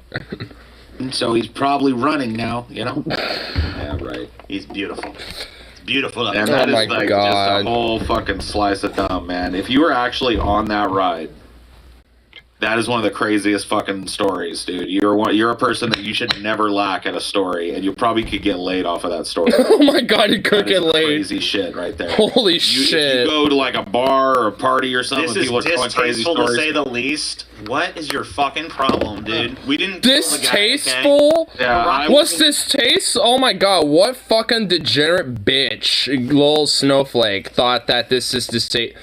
Like, what's distasteful is the fucking fact that, like, some bitch-ass employee decided to say, hey, you know what, fam? You know what, like, even though you're literally or unironically handicapped and you don't meet the requirements of this ride, you know, for literally the sake of your safety, you know, or therefore, I'm going to forego all of that, not give a shit, and let you ride the ride, and basically, you know, let your safety be at jeopardy where you will literally fucking fly and splatter on the ground like a goddamn pancake. It's just like, what the fuck? That's the distastefulness of it all. Like, what in the fuck? Like, they're, like, honestly, dead ass, making a joke that the fact that, like, a dude tried to fucking, like, honestly, like, the guy who's, you know, amputated situation is legitimately kind of a fucking dumbass because he was trying to fucking, like, you know, get on, you know, this ride and also probably other rides, you know, even though he doesn't meet the requirements because of, you know, unfortunately, of his handicap and shit, which sucks, but, like, unfortunately, because of the requirements of these rides, those are there for, again, for the fucking safety of the rider. Like, if you don't meet them, then your safety is not, you know, like, guaranteed. It's at fucking risk where you'll either fly out and die or fucking, like, slide out of the harness to a point where your head can fucking, like, hit, you know, another part of the ride and shit. Because there's been different stories where people, like, will fuck with the safety harness and shit and they'll slide, you know, out a little bit and their fucking head gets, like, straight up, like, whoomp, decapitated like it's a guillotine or some shit, you know, on the fucking ride and shit. And it's just like, it's, I mean, the requirements and the safety, you know, harnesses and all that shit are there for a fucking reason, and, you know, even before getting in on that ride, you can't fit into those properly, or securely and shit, then your safety ain't guaranteed, and thus can't ride the ride. You know, but if you fucking, you know, like, also fuck with, what the fuck do you want? Like, but if you also, like, fuck with the, you know, like, harness and shit, you know, even during or, like, after, like, the procedure before, you know, going into the ride and shit, even then. So, honestly, it's like, you know, people that die in these situations and shit, I mean, a lot of it is also kind of their fault, because they're the ones that are either fucking with the, you know, guaranteed safety harnesses and shit that keep you secured in there, or, you know, the lackluster employee that don't give a shit and, you know, letting this person probably kind of pressure in a little bit to ride the ride. It's like, oh, I mean, come on, I'm like only 10 pounds, 50 pounds, or this or that, or whatever. It's like, I mean, come on. Just because I don't got legs, I can't ride the ride. I mean, it's like, oh, well, you know what, I can't say no, fine, you know, I'll make an exception, and then they die. The exception is the case where they fucking get killed, so that's why they're there. Zukov, Jesus Christ, you don't want to leave me alone. Bro, you just want to be, like, right here, do you? Yeah, you do. Okay, you could be right here. Good lord. A fucking... Yeah, I'm not... Wait, hold on. like... Imagine if in heaven, since I'm here, can I get my legs back? About that. Why can't you? Budget? What? It would exceed the budget. Why does it have a budget? I just leave it to my accountant. Who would be the accountant? You got a lot of people you can be mad at in this fucking whole proceeding, okay? You can be mad at this guy for fucking being so stupid he did this. You could be mad at, like, his friends and family who didn't think better of it. You could be mad at the fucking ride operator who didn't think better of it. You could be mad at a lot of people. But us, for fucking, like, laughing at it and thinking it's funny because it fucking is, we're not even on that list of people you're allowed to be mad at, okay? So fuck you. It happened 11 years ago. Yeah. 11 years, yeah, like, get over it. Like, he's dead. It sucks. Poor taste, poor taste. I mean, a lot of these, Fuck your taste, then. Your taste sucks. a lot of these critiques in the chat. Go eat some oatmeal.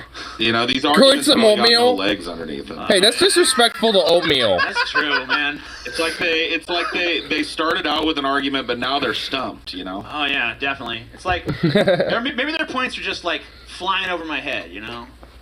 Yeah, you know, I really think that, like, they kind of cut their own legs out from underneath themselves, you know? Oh my god. Not at all. It's fucking crazy. But Anyway, we're mean, I guess.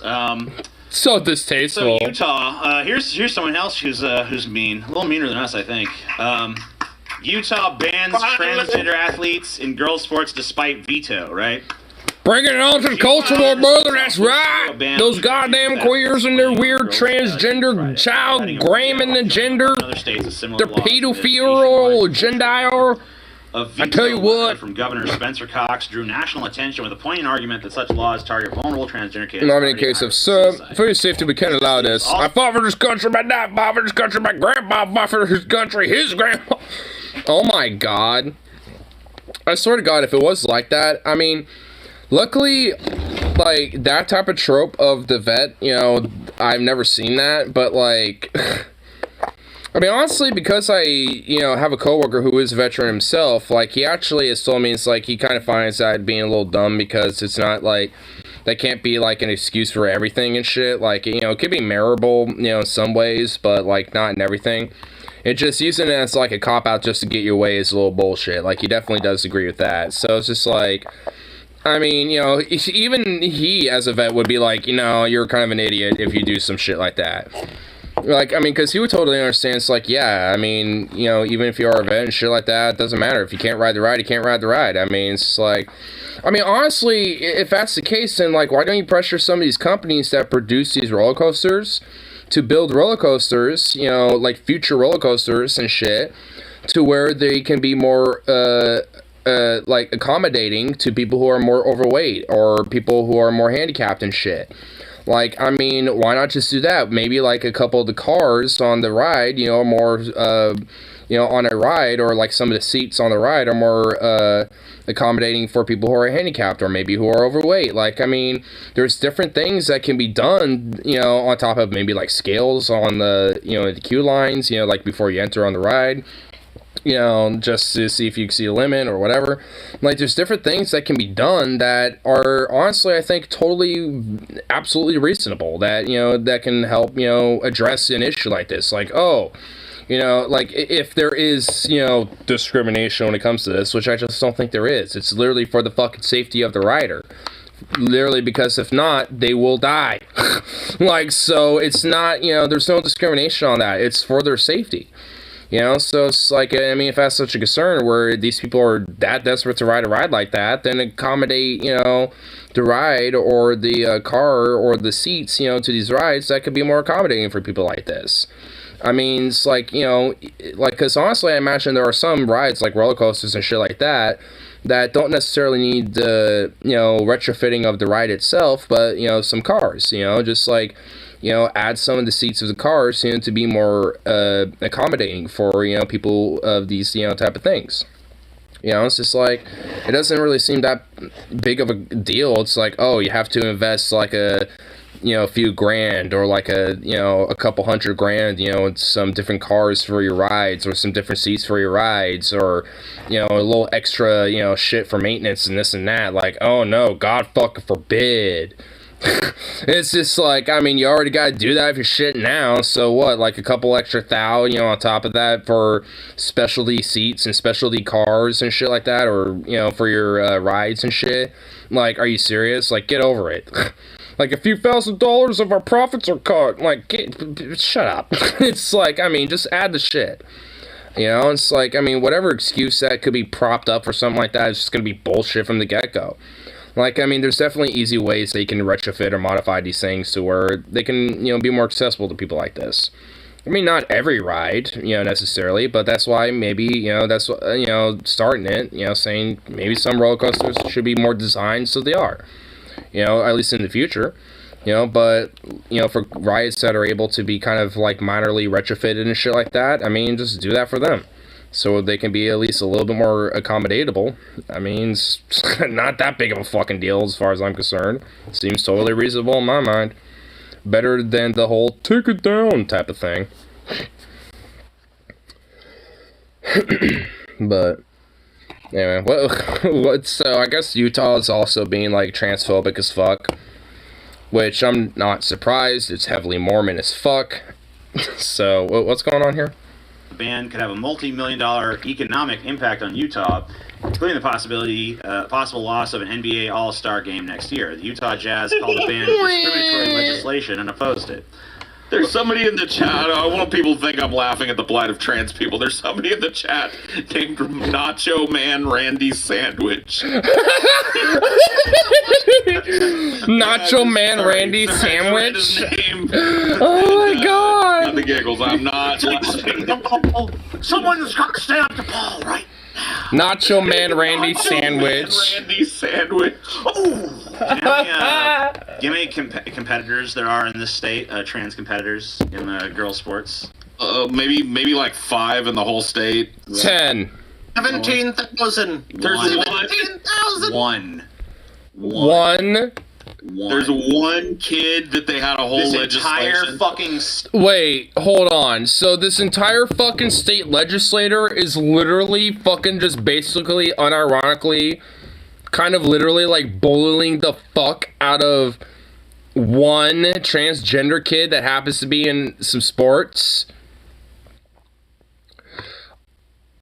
Are we actually unironically fucking kidding right now? Like, there's one trans kid in a sport in Utah somewhere, and the entire, like, state, like, government of Utah was like, what? We gotta legislate against this, I tell you what. It's like, are we fucking kidding me? Like, oh my god. It's one person. Are we serious? And even, like, oh my god. Why? What? Like, even if there was multiple people, it's still bullshit. Like, nothing will justify this no matter what, but, like, a measly one person, and they're just like, we're gonna put legislation against this son of a bitch. It's like, what the fuck? Are we kidding me? So you got motherfuckers out here in Utah basically, like, you know, having some rallies and, you know, some signs and, like, legislators who are basically unironically, like, bullying, like, one kid somewhere in fucking Utah. Like, great! What a fucking country we live in, huh? So, like, what a society? Like, what the fuck? Like, basically the entire state is bullying one trans kid. These signs, by the way, the people that are against trans people in sports, their signs suck. Yeah, it's not discrimination, it's biology. Fairness in sport. Keep girl... Wait, what was that one again? It's not... What? It's biology? Not discrimination, it's biology. It's not discrimination, it's biology. Fairness in women's sports? Well, by that logic, that can also be strangely a pro-trans argument? Because guess what? It's biology that there are some people that their brains have developed biologically due to genetic and environmental factors, you know, to where, you know, they are more or less, well, trans instead of, you know, cis in comparison. So there's some biology to that, but they will never want to acknowledge that. No, never. But yet, it's still kind of a part of the same framework that they love to espouse so much, but yet don't understand what so fucking ever. You know, but, you know, it's like, yeah. When it comes to biology, there ain't no discrimination. And that includes with trans people too, bitch. So you can't use this fucking argument that, like, oh, biology, it's like, yeah, guess what? due to the fact that biology says that there's, sentient individuals that also happen to develop to a way where they don't necessarily feel comfortable with their physical, biological sex, but wish to be another way. It's due to the fact that there is biology at play that is a part of that, because their brain is a part of their biology, you dipshit.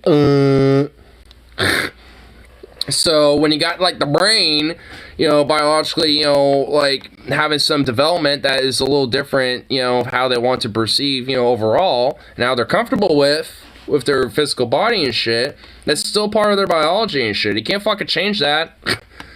Like, just because their brains happen to develop a little differently in comparison to the rest of their body and shit, to what they don't prefer in that way, and prefer, physically appearing in a different manner, I mean, that's still a part of their biology. Because their brain is a part of that. Like, I mean, so... I mean, what? It's like you want a little medal because, you think that, you understand biology there, buddy? It's like, man, these fucking silly little transphobic little bitches. Like, they always want to perceive, like, I mean, not just with, like, transphobic, morons and shit, but just, like, when it comes to, like, these conservative types, like, they always want to appear that they are more, like, enlightened or understand shit more than they really actually do. And it's honestly a little bit more dangerous than the person that knows they don't know shit, because they're the people that don't know they don't know shit. Like, and honestly, funny enough, like, my band director in high school actually taught me this, because he told me that, there's like three people in the world. There's people that know they know, there's people that know they don't know, and there's people that don't know they don't know. And motherfuckers like this are people that don't know they don't know. So it's just like, I mean, those are honestly in a lot of ways the most stubborn, the most annoying, and the most just fucking, like, frustrating bastards you're ever gonna have to deal with and shit. And these are the same type of people. Like, they're the most frustrating, annoying, bigoted bastards you're ever gonna have to deal with and shit. It's because they don't know they don't know. It's just like, at least, for me, I'm willing to be honest that, yeah, I mean, even still to this day, there's things about transgenderism and, non-binaryism and, like, these things, that are, more expansive about gender and sex and shit that, yeah, I definitely don't know everything about. But does that mean, like, oh, gotta be fearful, discriminating against it or some shit? Fuck no. That just means, hey, might as well educate myself further. I mean, because honestly, as time goes on, it expands ever a little bit more slowly and shit. So, I mean, it's not like, if I read everything up to this point, like, that's going to stay the same way, from a year from now. It's going to be some different shit, probably within a year and, within 2, 3, 4, 5. Because it's not like something that has, like, some inherent, like, natural thing to it. It's just, like, it's a construct that we've, as a society and as a species has developed. So, Cuff, what are you doing?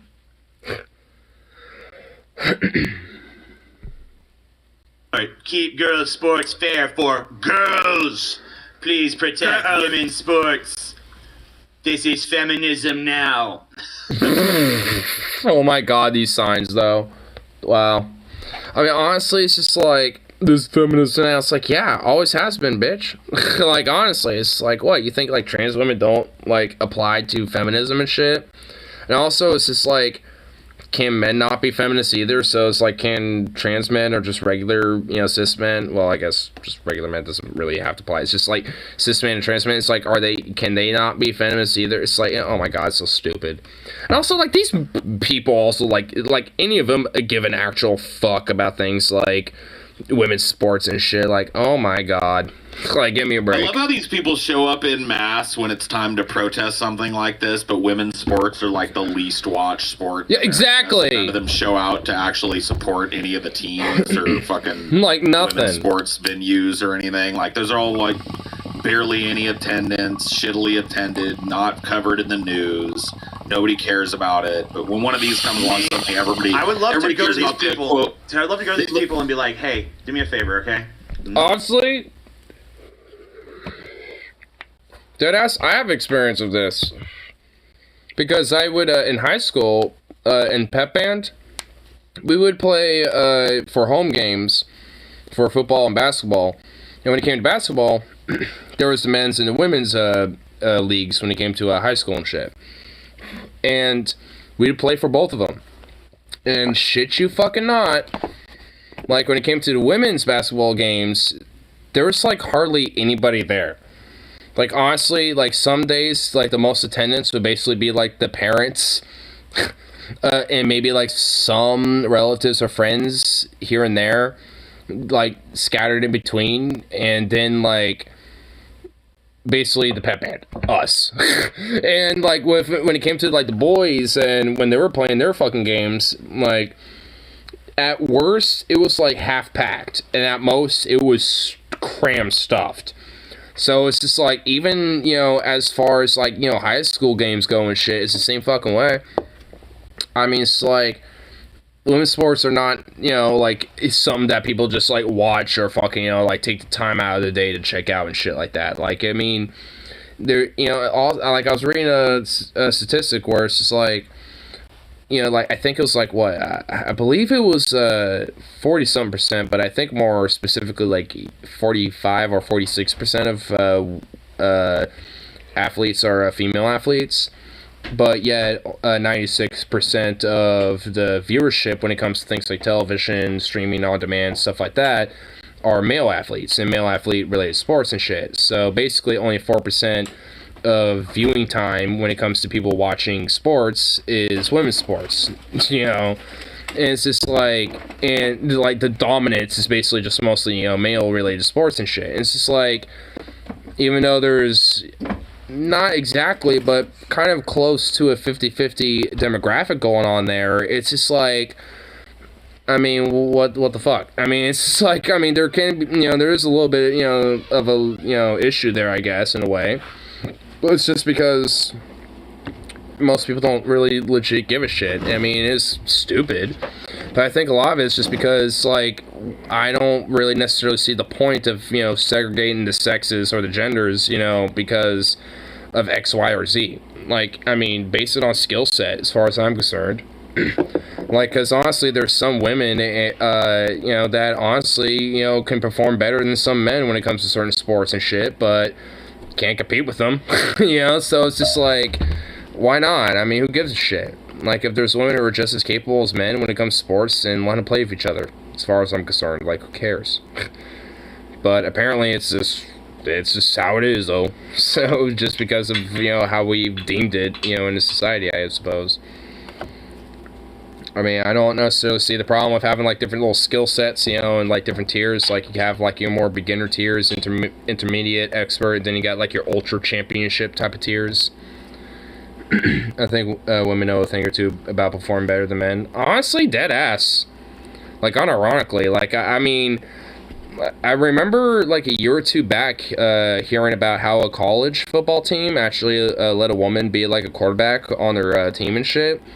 And I didn't really hear too much updates since then, but it's just like, honestly, like, if she was able to, like, compete just as much as the men and shit, and if anything, probably perform better than some of the fucking other players in that team and shit, then doesn't that just kind of prove it a little bit? I mean, it's like, same thing, you know, like, I know a part of the reason why this whole, like, trans people in sports thing came up again was because, like, there was some trans woman who won a bunch of gold medals in swimming competitions and shit. And it's just like, if you actually look at, you know, her, you know, during transitioning and shit, when she was still identifying as a male and going through transitioning, when still performing in male, in the male swimming championships and shit, or the, you know, competitions, like, you know, prior to transitioning, she was up top, but during the transitioning, she started going down, down, down. And it's just like, I mean, it obviously showed that there was, you know, a change in, you know, biology and change in performance and everything. And just because now she's doing gold in fucking women, since all of a sudden it's a big problem, it's just like, I mean, honestly, at that point, why don't they just get better? Like, I mean, if anything, they probably had it a little easy, if anything. It's like, I mean, because, oh, not a lot of people watch us, and, you know, and we're kind of, like, bottom rung, we don't have to put as much effort, so, because fuck it. But now they have more of a reason and incentive to be more competitive. So it's like, I mean, if anything, you can swing it that way. I don't even necessarily believe that, but it's just like, honestly, you can swing it that way. It was only an issue when she started winning. Yeah, it was only an issue when she started winning as a trans woman. That was when it was a problem. Because, it was never a problem when she was in the men's leagues, losing. But all of a sudden, she's now in the women's leagues. She's winning again? No, we can't have this. It's like, fuck you.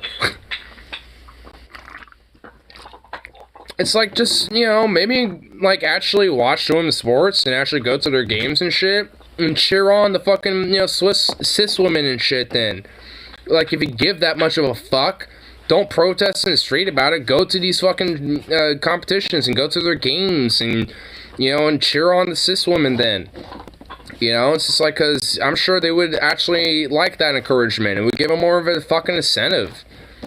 Like, I mean, it's like none of these motherfuckers will actually ever do that type of shit.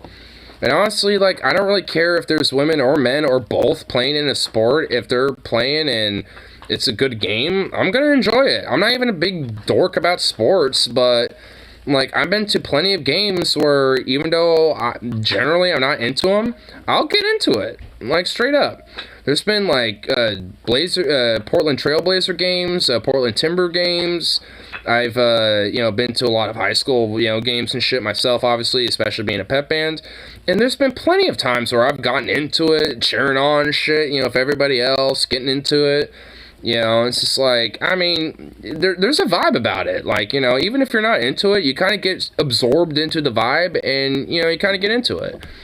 I mean, so it could be fun. Like, I definitely don't dock on it. But, like, shit. Like, I mean, at least for me, I don't care who's playing.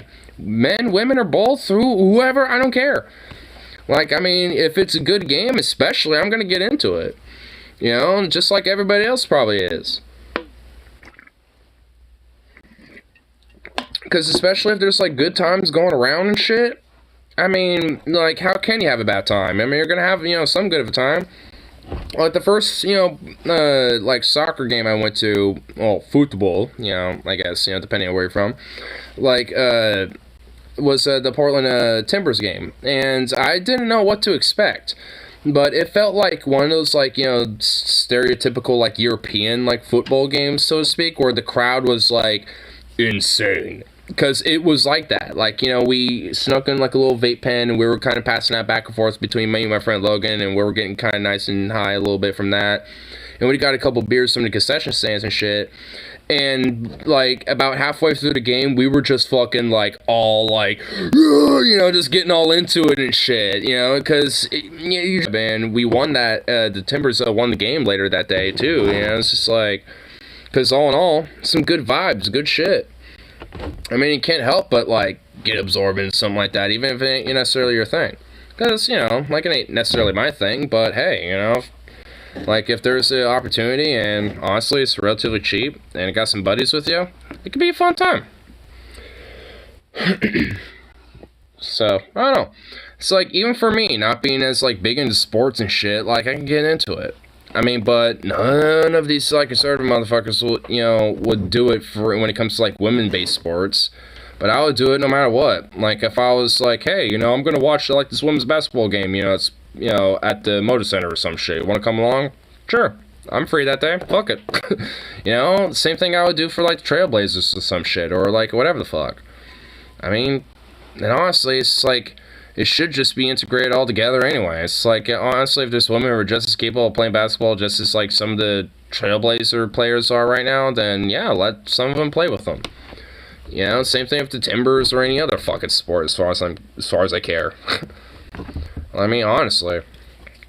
Like, dead ass, I like to see, some women play in, like, football or some shit. Like, like, the Super Bowl comes up and you got, like, a couple female players on both teams and shit. Like, dead ass, I like to see what they would be capable of. Like, seeing some dudes get, like, full-on, like, curb stomp tackled by a couple women and shit. I mean, if anything, that's probably the reason why they never want a woman playing football and shit, because they don't want, like, the masculinity challenge. Just like, wait, what? If some of these dudes got smacked by, a couple women that got, tackled. What? They're supposed to be better than them. No. No. Oh my god, honestly, please. I just want to see, I want it now just for that reaction. I want it just for the reaction now. Like, oh my god, people would, Like, you would really see what a lot of these people who are freaking out about the trans people in sports and shit, you will see really where their shit lies, you know, when that happens. Oh my god, they would go ape shit. Like, if there was, like, women in football just as much as, like, the men are in that game, in the games and shit, oh my god, they would fucking go insane. Their brains would break. Unironically, brains would be broken that day, and it would be glorious. WNBA player, go. Fuck that. Name 5. Yeah. Name one. Name one. Impress me by naming one. Hold on. I'm actually trying to think a little bit. Because I'm seeing if I can maybe vaguely remember one from one of my friends talking about it, but honestly, nah, I couldn't do it. I can name some, mainly like Trailblazer players, but even then, yeah, see, even then I don't.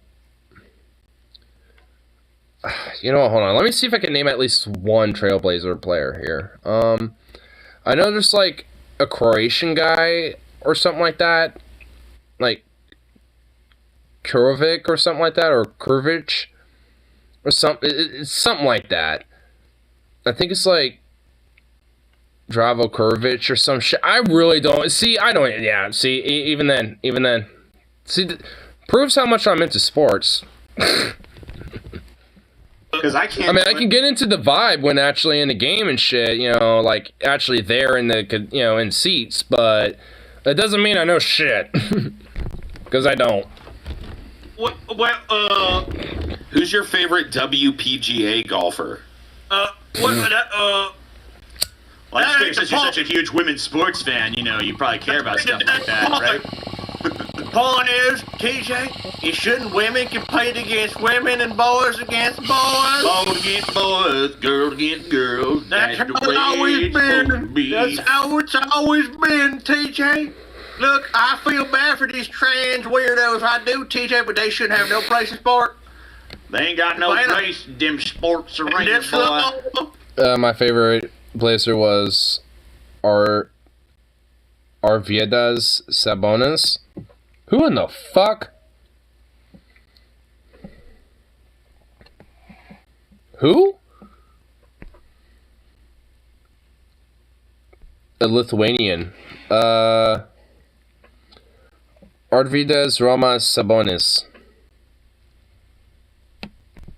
Is there a picture of him? Oh, there he is. He kind of looks like Charlie Sheen a little bit.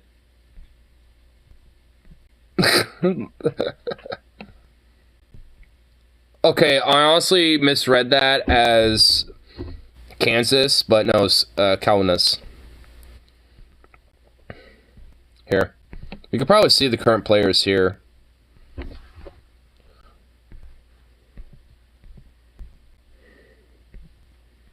Yeah, current roster. Eric Bledsoe. Eric Bledsoe. Or Eric Bledsoe. Oh my god. Kellyan Blevins, Greg Brown, Chris Dunn, CJ Ellaby, Drew Eubanks, Josh Hart, Elisha Hughes, Joe Ingles, Kellen Johnson, Damian Lillard. Yeah, I remember that name.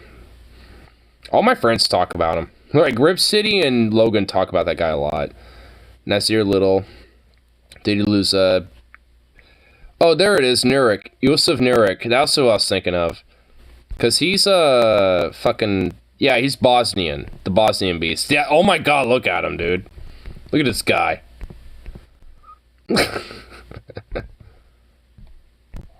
It's kind of a hulk of a dude. He's only 27 too. But yeah, that's who I was thinking of earlier. Anyway, where's up here, right? Yeah.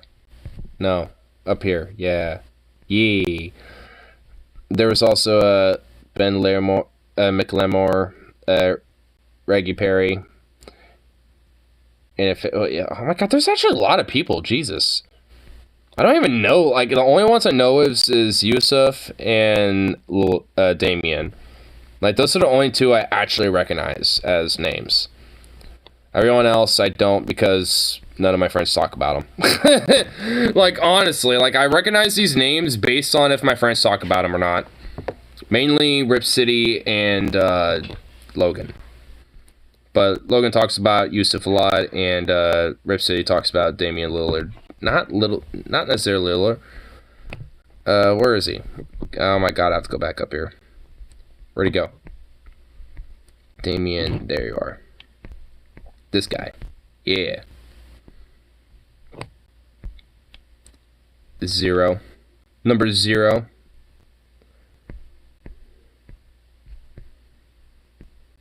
He went to like 3 high schools? Damn, dude. Jesus, what are all these? Highlights and awards? Fuck, dude, he's got a lot of awards. I can see why he's talked about. And a medal? Damn. Wait. 2020 Tokyo. He was in the Olympic Games? What? I didn't know that. No way. Really? No shit. That's dope. Well, cool. Well, fancy you son of a bitch. I didn't know that. I didn't know that shit. That's actually kind of cool. I'm debating. Do I want to open that? Yeah, nah. I'll save that hefe tomorrow. I was debating it, and then I just kind of realized, nah. I'm already pretty good and doozy as it is. Picturing this argument made in that dude in the meme where he's drilling obfuscated. Oh yeah. Get loud from people, loud power, just dumb, bad. That but I think they thought they would.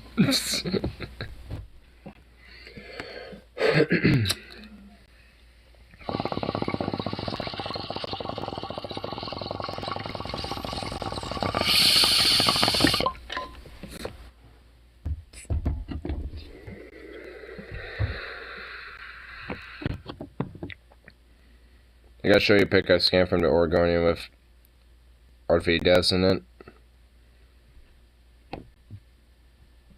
Do it. Yeah. Finally, it addresses TJ deep-seated issues affecting the state here in this country. What about your bathrooms, TJ? Should we let these weirdos in bathrooms with children next? What should we do, TJ? Do you want these people grooming children in the bathrooms?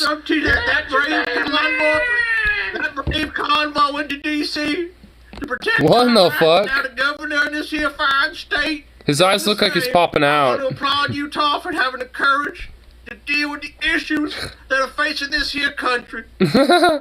What in the fuck? Well, I don't know, dude. If you really want to protect women's sports, go buy a ticket to a fucking women's hockey game. I love this fucking sudden concern too, with like, from like Republicans and conservatives about like fairness. Oh yeah. Because like so many times, fairness. Like, man, you notice how like these fairness CEOs and capitalist vultures are just. We like, can't let them go to kids. That's our job. They don't pay their workers. We gotta get Mike Gates in there first before you weird trans queers. Oh my god, we can't allow that. No, I mean whoever said that. Epstein needs to get in there first. Oh wait, he died. Same motherfucker. Like, I said anything was unfair. Mike Gates. Time, whether it was fair or not, it was. Get like, him in there first. Life ain't fair. Life ain't fucking fair. It ain't fair. Boo. But now it's like, what about fairness? Where's our fairness? Man, yeah, these conservatives always were about, like, life ain't fair, but now they're all like, what about fairness? I love it. So the Foo Fighters drummer died. Dude, how the fucking shit has turned. I saw a bunch of people cared. I don't know if either of you guys... Oh, yeah. I remember Stefan telling me about Taylor Hawkins. I was never a huge fan. Couple songs. I like he's teamed up with Damon Stoudemire, sucks that he died. who was really short. Yeah, I mean, Sabonis would toss him ball from guy behind his back. no, Super but tricky I don't know very setups. much. They got a game 7 against the Lakers at a Rose Garden. Damn. Some of the nicest guys in like rock and shit. So. Yeah, I've definitely heard that too.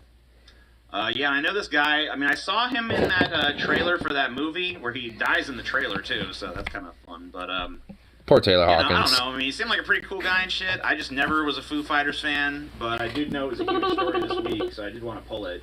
Well, I know this dude is really tight with fucking Dave Grohl. Like, I mean, there's people in bands who play together, then there's, like, people who have, like, lifelong friendships, and it seems like that's what they had. And, I mean, obviously, when you have someone die suddenly, I mean, they're about to perform, like, in a few hours. They're on a South American tour.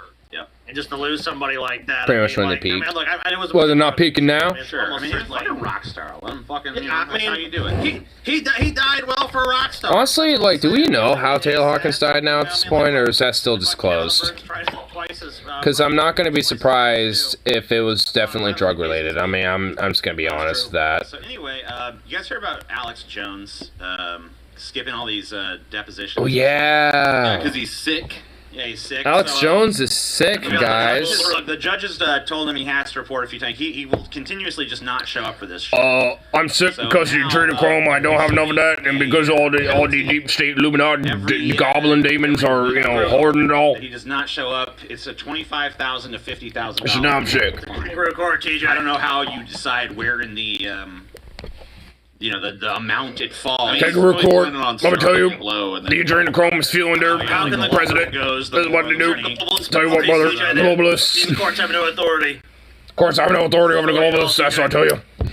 Yeah, so you just buy my bone broth. Won't show up for this fucking shit, basically. You know, they He also tried to.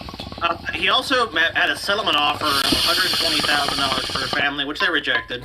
I think that, I mean, like... Really? At the point where they sued Alex Jones, Duh. like, they're gonna drag him through the fucking mud as long as possible, and to be honest with you, he deserves it 100%. You know, honestly, as someone who's a big free speech advocate, Alex Jones is a fucking goddamn supplement salesman and a shill, and he admitted at this trial that he wanted to protect his books. And protect all his lies and his fucking greed. True, my guy. He deserves every fucking goddamn True, fine, my guy. every hassle and every inconvenience that someone could possibly deserve for doing what he did. My homo Questioning sapien, the death true. of these children is a fucking despicable act. And he's a fucking piece of shit. True. Grifting motherfucker. Base. Like a true grifter. Base. I mean, if I'll give him anything, Yes. he's a fucking He's a lovable grifter. He is. He's a lovable. Yeah, he's lovable. I mean, I mean, kind of. grifter. He's for some reason. He's a charismatic grifter. I mean, he really is. I'm not going to take away from it that he's a talented I mean, yeah. performer. He is. He made everybody. Gotta give him that. Like somebody. Still that grifter died piece of in the shit. Sandy Hook massacre. Deserves everything that he's getting right now. Horribly worse. But, you know, charismatic grifter he's a piece that's of shit for that. kind of lovable and Lies to his entertaining. Stupid, gullible fans about pseudoscience and fucking herbal remedies and shit, and sells that shit hand over fist to their dumb, gullible asses. You know, and he sucks for that, but I still like me some Alex Jones, man. I don't know what to tell you. He's just kind of like, I mean, because he's so fucking... mean, yeah. You just can't take it away. Get the devil his due, right? But here, I was looking on Twitter, like, seeing if there's any breaking stories. When Eric Andre told him. Yeah, dude, I remember that. I had to do a double take. That's some good shit. Because... I love it when the troll gets trolled. A trending hashtag right now, liberalism is a mental disease, or whatever, right? Liberalism is a mental disease. Buy my bone broth. Fun. And, I had to do a double take when I fucking saw this fucking picture here. I was like, whoa, what the fuck? Am I at the oh, okay, it's not me. Are you a Nazi? But, yeah, this guy with the Camp Auschwitz shirt. You has das Camp Auschwitz shirt. You shall be exterminated because you're Nazi now. Yeah. That's the one thing I was short. Yeah. And I saw that beard and I saw the hair and shit. And I was like, whoa, wait a minute. For 1 second, I was like, is that a picture of me? But wait, is it? I can't even tell. Hold on, I'm gonna do this. Yeah, it's Enhance. some other crazy Nazi. Yeah, some other crazy. Wait, what? For 1 second, I was like, is that a picture of me? Oh my god. No, it's not. That does kind of look like TJ. Holy shit, it does. Sukov, stop getting excited. I can see your ICBM missile. I don't like that. Oh my god, he does. What the fuck? He's too short, but oh my god, that does kind of look like TJ. But if he was like 50. Like, what the hell? It kind of does a little bit. Here's a key card in my wife's hotel room if you want to make love to her, Alex. You Nazi. Yeah, it's some other crazy Nazi. Yeah, some other crazy Nazi. Sorry. Oh, what? Oh, I can't believe breaking news, guys. Can't even see his face. Vimy. I mean, it was so small that even I could barely see it, but Like, from the very faint details that I could see, though, it did kind of look like TJ. Maybe a distant Kirk relative, maybe. Like a fucking, like, distant, like, step uncle or something.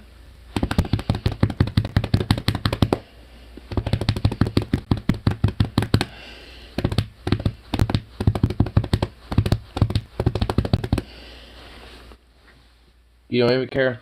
You don't even care.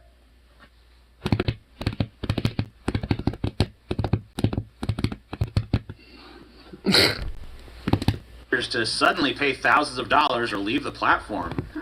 Wait, what? Paul? Oh, what? Oh, I can't believe Breaking news, guys. Vimeo is telling creators to suddenly pay thousands of dollars or leave the platform. Vimeo? Oh, really? You guys remember when we talked about Oh, this I'm so shocked. We use Vimeo for our patrons. Yeah, and we shit? still. Yeah, like honestly, DFF literally had this happen to him months ago and shit. Like I'm honestly pissed off because I'm actually one of the first few people that brought it up to their Patreon, but I was like, yo, what happened to the movie commentaries that were all on Vimeo? And, you know, because I, you know, was at a point where I was, like, kind of at a phase again where I wanted to watch some of their older, like, movie commentaries because they're doing some of their, like, newer ones. And I was like, you know, I kind of want to see, like, Jack and Jill. I want to see, like, The Green Misty Sky. Like, some of the older movie commentaries he did. And out of nowhere, one night, I'm about to fucking, like, find one, and they're all gone. Like, all their Vimeo shit was just gone. Like, wiped. Like, they never existed. And I was like, what the fuck is this? So that, you know, I think the next day or later that night, I made a video or like a Patreon post, like, whatever happened to that shit? And then, like, shortly after that, they made a post to their Patreon, like, you know, regarding our Vimeo content. And, well, here, you know, it's like, because Vimeo is basically acting like an unironic fucking mafia. We're like, oh yeah, you can pay like, you know, like $400, $500 or something like that a month. Not a month, but like a year. Which is actually not, like, if you're like, you know, in a business like DFF and about as successful as they are, that's honestly not like that bad. It's manageable. But like, then they were like, well, you know, we're actually going to make a custom, you know, thing because they're using too much bandwidth, so it's actually going to be more like $700 or $800 a month. And it's like, what? Like, what is this, like, unironic, like, mafioso, like, style, like, extortion scheme? Like, go fuck yourself. I mean, it's such bullshit, because, like, honestly, it's like, there's a lot of content that's either not necessarily safe enough for YouTube, so to speak, or, you know, that's, you know, just too copyrighted for YouTube. Like, when it comes to movie commentaries. And it's just like, there's nowhere for them to upload that shit, but Vimeo is at least safe enough to do that, but now they're just like hella extorting their bullshit, so there's like no fucking platform for them to do that shit on now. So, at least in the meantime, they were able to recover some stuff, you know, but like not everything, and none of their movie commentaries are recoverable because that would just get immediately shot down on YouTube. So it's like, kind of SOL until they get like a full-on website or a platform or something that will be able to take in their shit. It's at least secure enough to where, you know, it's not going to be publicly accessible to other people. Oh, you big goof. You big baby. I mean, it's just such bullshit. But it's because of fucking Vimeo. Like, and honestly, there could be a possible class action lawsuit, you know, to some content creators in DFF. I wouldn't be surprised if they fucking, you know, join in on that shit. Deadass. Because, I mean, they got fucked over it. We have yet to find a place to re-upload. And people write me about that sometimes, like, man, I want to watch this stuff. It's like, yeah, we're still looking for a place. I did. I was one of those people. Thanks, Vimeo. But, yeah, Vimeo, fuck you, Vimeo, you garbage fucking mafia-style pieces of garbage fucks. Fuck you. You know, Vimeo gets you in with these, like, low introductory rates and shit, but then when you have a significant chunk of your content on their platform, all of a sudden they're like, actually, that's going to be thousands upon thousands of dollars. I actually kind of remember when I was, when I had a functioning PC still and shit. Like, I was kind of half tempted to maybe, you know, use Vimeo as a platform to kind of be multi-platform with. But then I kind of saw, like, their whole, like, subscription bullshit in order to do it with. And I was like, oh, okay, that's kind of shitty. So maybe in the future I probably could. But then, slowly but surely, I kind of realized, oh, wait a minute, there's some bullshit with this, isn't there? And then this happened to them, and now this shit, it's like, fuck that platform. Like, honestly, at this point, I mean, it's like Vimeo sure shit is gonna probably die real quick after this fucking, like, upload and shit about, you know, their fucking business practices. Because they're acting like a mafia. Like, this is straight up, like, you know, shit that you hear, like, a mafia doing, like, in the fucking 50s or something. There could be like a class action lawsuit about this because they basically pull a bait and switch with this. Like they basically got people to adopt the platform at a certain price per month, so that, and then start storing and pointing all their fucking fans to that platform. Yeah. And all of a sudden went like, oh, if you want to keep your shit here, we need thousands of dollars. It's like, what? Well, I'll tell you exactly what they said to us. So, like, we're on the platform for years, no problem. It's like, look, you guys have unlimited bandwidth and hosting. Obviously, there's some caveats to that, but then what they say is like, oh, well, you guys are in the top 1% of users. You're using too much bandwidth. So what Vimeo will offer you, we know we have this plan for $500 a year, which is affordable, you know, at least somewhat affordable for video hosting for a business. We're going to have to do away with that one. So you now have to pay us anywhere from $500 to $700 per month for a custom plan. Or you can leave the platform. It's like, and where are you going to go? Like, there's not a plethora of video hosts out there, really. There's not. Like, we've looked. I mean, and even Vimeo, even when we put content on Vimeo, we get complaints about that Vimeo not being a good player. These lesser companies, their players suck even more. YouTube is not. I mean, YouTube is basically the top dog. Besides, I mean, honestly, it was. Like, I mean, even when they were using Vimeo, I had bullshit issues with it. Like, there were some times where, let's say I want to, like, you know, put it as, like, a back app. Like, I could do it with YouTube, at least especially with YouTube Premium. Like, if I did this and, like, went on something else or whatever the fuck, like, you know, it would still be fine. You know, and sometimes it'll have, like, a little separate screen that I could kind of move around and shit sometimes. So it's just like, I mean, Vimeo doesn't got anything like that. So, and also what's even worse, if you do that, it actually will, like, sometimes will restart the entire video from the very beginning. So it's like, you gotta, like, before you do that, like, know where the timestamp is, so in case it goes from the very beginning again, you can go back to that timestamp a little bit. It's just like, it was some stupid shit. Like, their video player, it was, like, lackluster at best. It was just not really great at all. I mean, it worked. I mean, enough. But, I mean, it's like, that's why at least when it came to things like movie commentaries, it didn't really matter too much, because I'm going to be just sitting there watching it. Like, I'm not really going to be, like, going off on another app or something like that, or maybe like listening to it while I'm at work. Like, I mean, I'm not going to be doing that. But when they uploaded episodes, at least, you know, on Vimeo and shit, like, that wasn't movie commentary or anything like that, like, there was issues with that, because I'll be at work, I'm going to have my phone in my pocket, so I can't have the screen on while it's in my pocket, because it's going to get fucked with. So I got to put it somewhere, and at that point, it's probably going to fall or something like that. Like, I mean, my work isn't necessarily safe for things like phones. Or Netflix, who build these custom players. You know, besides that, it's really difficult, and it's really expensive. Gotta go to the bathroom real quick again, I'll be right back. So there's not many players in this game. So Vimeo doing this really hits anyone hard who cannot be on YouTube or does not want their content on YouTube. And also, Patreon pushed people to do this because it protects your content. I mean, now people can still steal it and shit, of course, but it was a lot harder. And it was, so Patreon sold a bunch of people, and they did even have a collaboration as companies.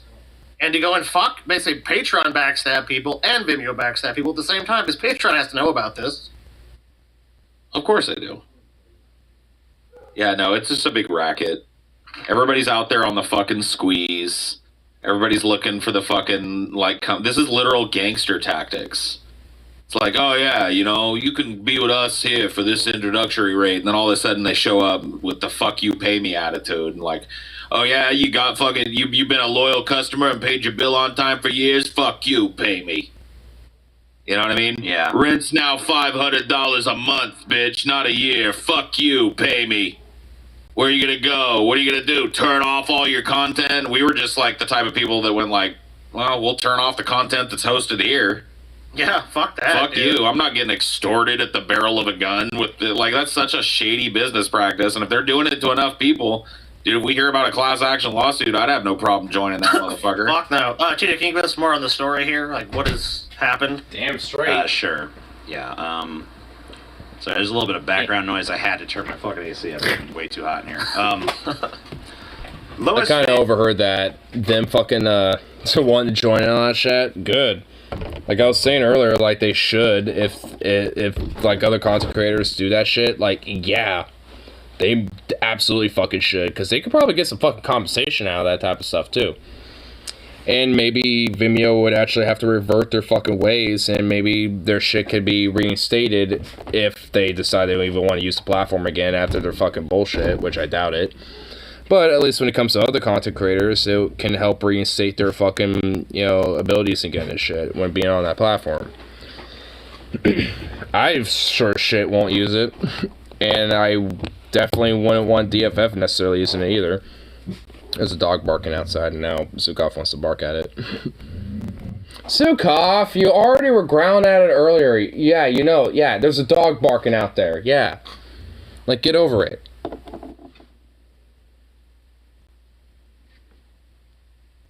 Come on. Like, get over yourself. Digital artist based in the Netherlands. Yes, just Uncle Mo Lester Kirk. Didn't talk about him much. I've invited him to gatherings for obvious reasons. 13 years ago as a student studying animation, back when it was still an indie creator platform. When Van Barrel started making subscriber-only Patreon content in 2020, Vimeo seemed like the best option for hosting your videos. Patreon itself does not offer hosting, and YouTube just didn't have the same features to protect her work, which is one of the reasons that Vimeo appealed to us as well. And also, there's just certain stuff that, is safer to place on Vimeo than it is on YouTube, right? Yep. So I was paying $200 a year. Supposedly. Pretty expensive, right? But I thought, well, it is a quality platform. So she uploaded 117 subscriber-only videos, and each one gets about 150 views on average. So that the shit they gave us about, like, well, you're in the top 1% or whatever. Total bullshit. It's bullshit. Right? Yeah, it's bullshit. It has nothing to do with it. It's mafia-style racketeering bullshit. It's just fucking lies to make it sound like that you're more, like, beneficial to them than you really are. We're just rolling out this bullshit. If we were honestly in the top 1%, they'd probably, like, treat us well. You know what I mean? Yeah, because we're bringing people to our platform. Thank you. Right. So anyway, so basically, she's not really even getting crazy amounts of views on these videos. So, 815 views a month. I mean, we'll get that on, like, one of our videos that we put on our Patreon, and like the first, like, I don't know. This already has that. I have the YouTube studio open. This stream already has, let's see. Yeah, it already has more than that. It has almost 3,000 views right now. Well, this one, yeah, this is public. I'm talking about, like, some of our private shit, right? Oh, yeah. I mean, but like, even then, it gets, like, whenever I watch it, it'll be, like, depending on what it is, like, between 300 to, like, 1 point, like, something K views, depending on what it is. But even then, like, way more than that. Way more than 150-something. But, like, even at her level, where she's, like, not getting crazy amount of views, but, like, respectable views, because, like, 150 patrons is fucking, that's nothing to sneeze at. That's fucking money. Definitely not. So the notice Vimeo sent to Van Barrel on March 11th shocked her. Her bandwidth usage was within the top 1% of Vimeo users, the company said. Before? Oh, wow, yeah. Where'd that line come from? Wait. No, it's not. There's no fucking way that her getting 150... Unless there's just a shit ton of users that literally get no views, which I guess is probably the case, to be honest with you. Honestly, yeah. Like, a lot of the users on that platform are probably just people watching other people. It's likely the case. I know it is for me. Like, I have an account on Vimeo, but it's because I'm literally just following DFF and putting their stuff on, like, a watch later / liked little, like, playlist or something like that. So I can, instead of going on their Patreon, I could just go on Vimeo and just, like, access that playlist and just see all their past content. Because it's just so that it's just easier. But now that it ain't there no more, no reason to have the fucking app. So fuck off, Vimeo, you mafioso piece of garbage shits.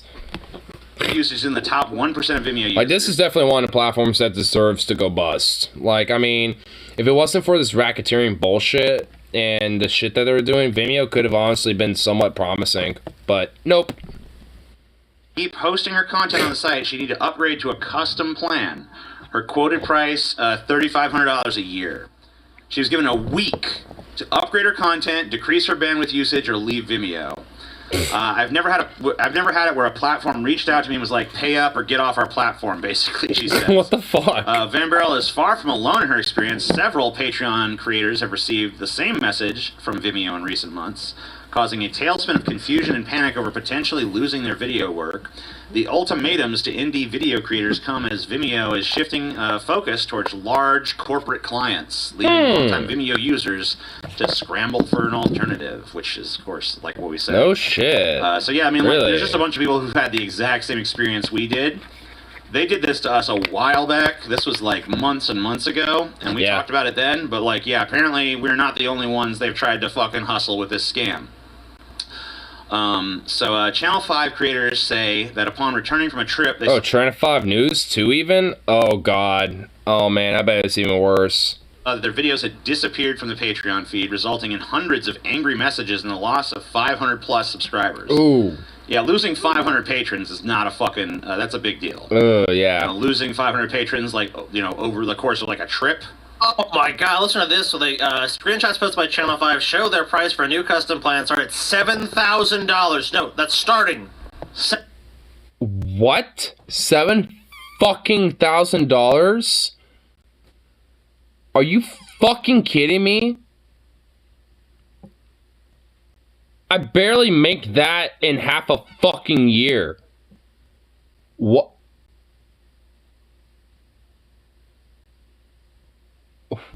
What? Oh my god, there better be a fucking lawsuit. Holy shit. Holy fuck, dude. That is just straight up trying to, like, rape your fucking wallet of, like, every dime you got. I mean, Channel 5, like, I mean, they're kind of big and popular. Like, they exploded in, like, the last, like, 2 years and shit. Well, at least especially when they were, fucking, what were they before that?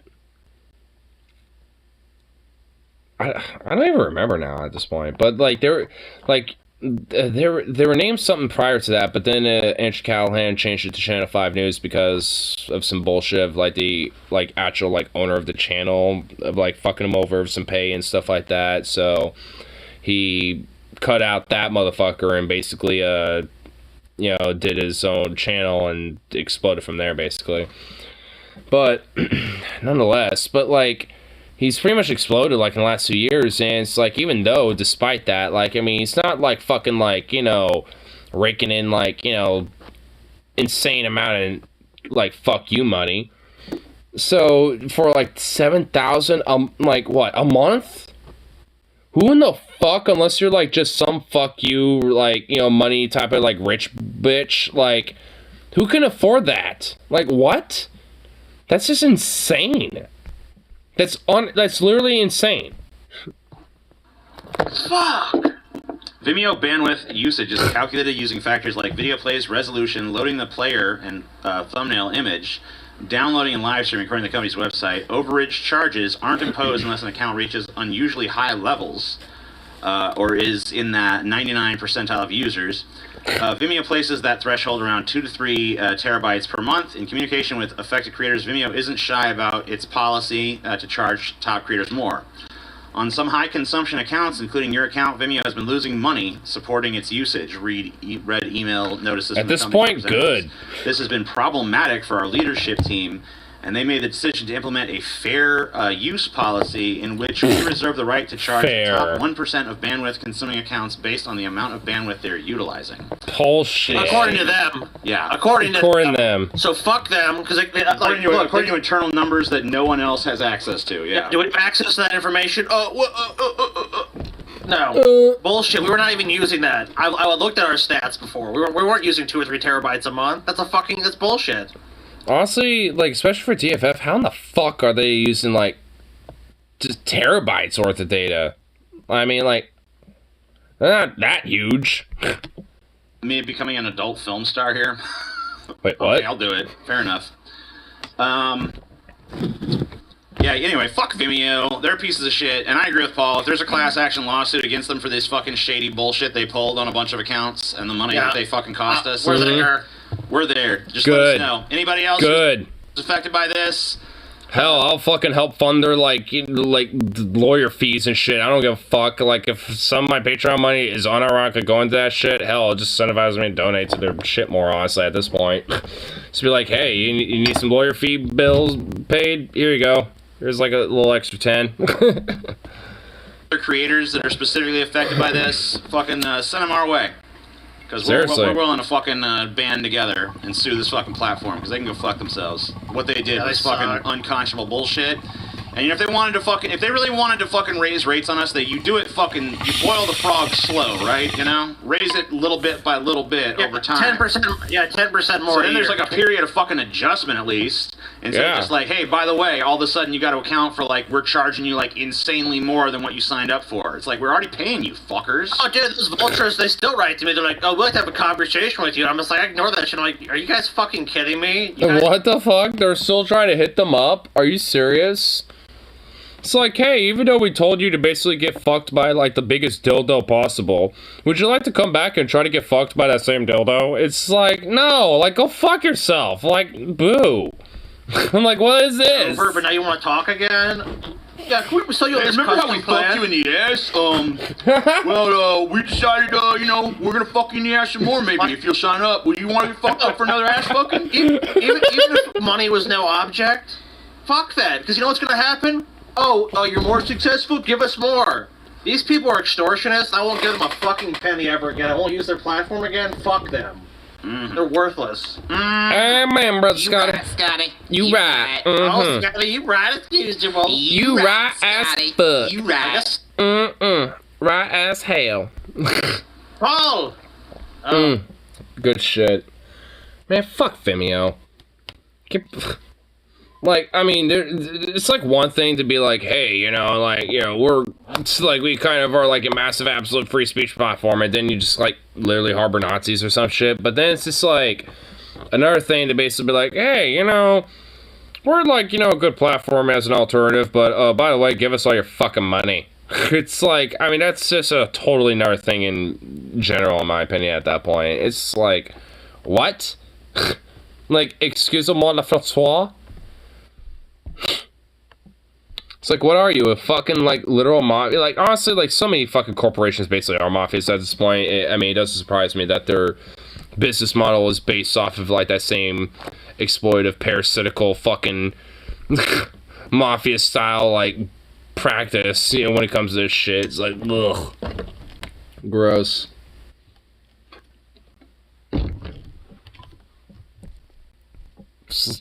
I mean, it's like, what, you can't just fucking have, like, some, like, what, you can't have, like, content creators on your platform without trying to, like, unironically, like, extort as much fucking money as possible out of them? Like, really? It's like, my lord. It's like YouTube and fucking, like, Google and all these other platforms do it bad enough as it is. And they don't even do it without, like, you know, with like, the extortion shit. They do it in other ways. But nope. Gotta try to get the money, you know, directly out of pocket.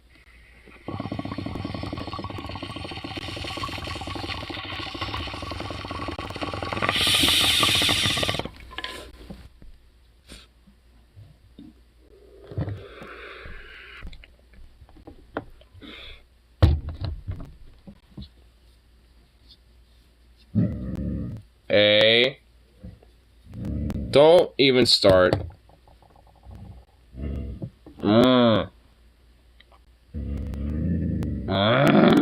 Shut up. No.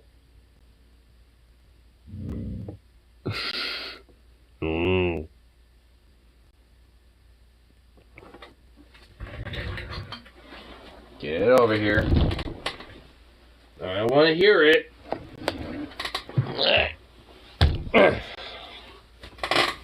don't want to hear it.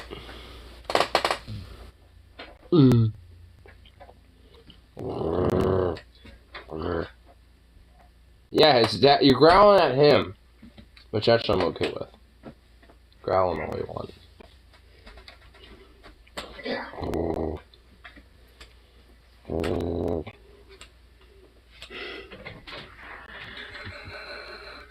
Give me that big puppy dog stare. He's growling at you. You growling at me?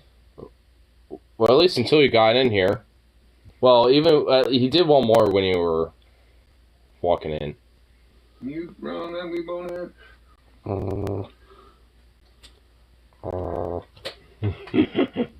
Ah!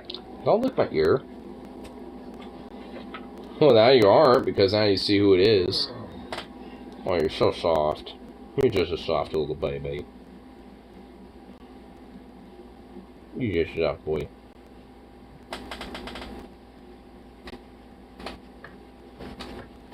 Dude, what are you doing?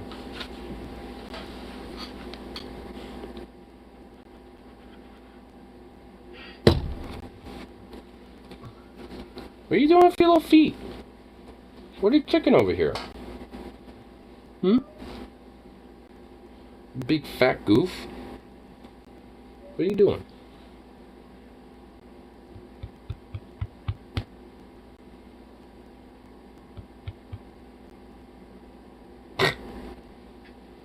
You rotund ball.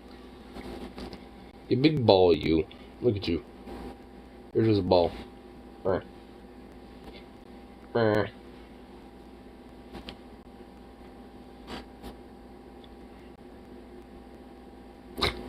What are you doing? What is this? You lazy bones. You're just a big ball of laziness. Yes, you is. Oh my goodness. This is ridiculous. You flop. What are you doing? The big old flop monster? What are you doing? You goofy boy.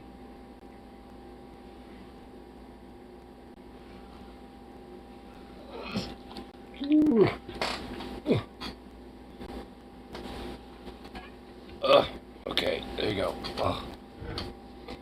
You're getting heavier, bro. I don't think you're 52 pounds anymore. I feel like you're more like 55 now. I think you've gotten heavier.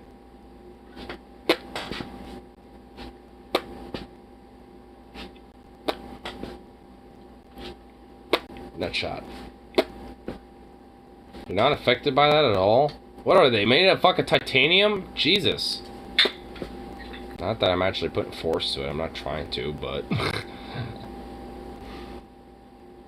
You're made out of titanium, bro. Got that bone. What you gonna do? What are you gonna do with this bone? Gonna try to grab it? Here, I'll put it over here. You're a lazy little shit. It's not that hard to acquire it. Yeah, there you go. Come on. It's right there. Oh my, you lazy little bitch. Oh my god. Oh my god, are we serious?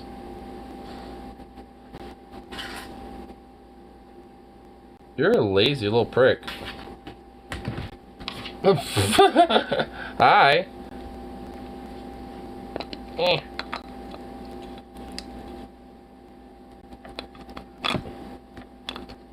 Well, get it.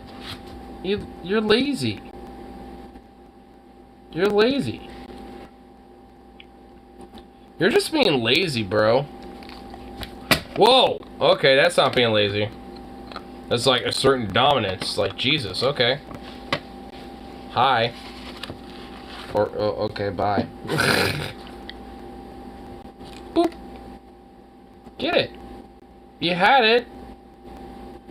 You're not putting any fucking force or any, like, assertion into grabbing this, dude. Come on. Get it. Get it. Get it, boy. Get it. Get it, boy. Get it. Get it. Come on. God, you're lazy, dude. There you go. You snag it? You almost. I'm not even putting any effort into holding this at this point. It's all you. There you go. It took that much effort? Jesus. Lazy bones. Lazy little fucking pooch. Oh, great. The bandit potentially could be entering, and Sukov's gonna go insane. Excellent.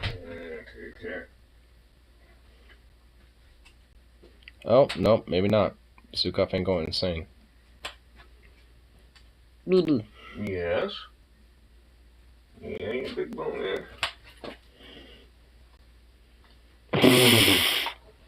It's like, you will not touch me, I shall enjoy bone.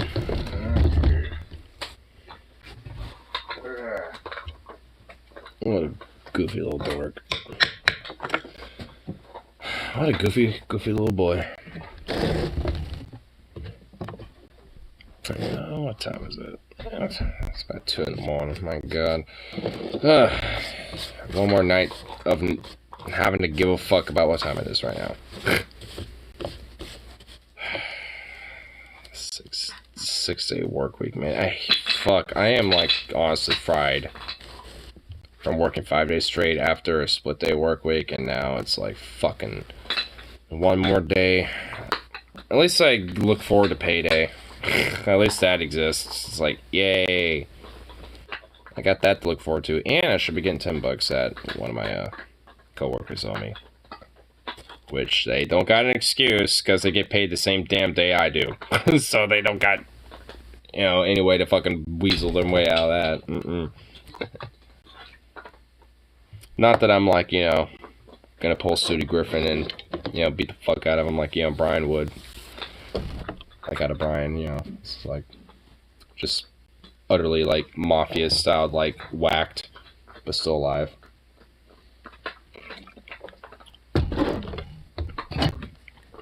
It's like, if I don't want to be a nice guy, I could, but, I'm a nice guy. I mean, honestly, it's $10. Well, you know what? Honestly, these days, like, $10 actually means some shit. Like, so, you know what? I'm saying that, but in reality, it's like, you know what? That $10 can go a long way. So it's like, okay, you know what? Yeah, I kind of want that. So, whatever my paycheck is, plus $10. That'd be nice. And especially considering how much I've been working last week and this week, that paycheck better be fucking good. Because if ain't, there's some bullshit. It's like, worked 40 hours plus split days off. Like, there's no way in hell that, if it's like under 400, I'm gonna be like pissed. Because, like, there's some bullshit here. Like, there should be more. There ain't no way in goddamn hell that, if it's like that. Because if so, then it's like, because at least 150 of that is going to go into, the gun I'm going to get to here, at some point here in the future. Pretty soon. Because I got 100 in there already, so that'd be 250 plus. So I'll be a quarter of the way there by that point. But that just depends how much I get. But nonetheless, all I know is that hopefully by the end of April, a lot of this more wage shit should be rectified. So this should be like one of the last few weeks I worry about shit like this, unless they start doing hour cuts as a way to fucking skirt shit like that. Which, knowing corporate America, very likely. Like, oh, I got increased wages and benefits and stuff, or relatively same, if not slightly improved, huh? Let's cut your hours. It's like, oh, fuck you, you already do that, you pricks. But, of course, leave it to the stuff suits, to make edicts that don't fall in line with what the actual, like, workplace on the ground is like, so. Oh, God, so tough. Do you mind? What are you? Oh my god, you crazy little dog. You're a ball of coke. I swear, you have like a coke stash somewhere. I'm wondering where it is. Especially with how, like, sniffy you are with all that. Like, when he does that, it's like, yeah.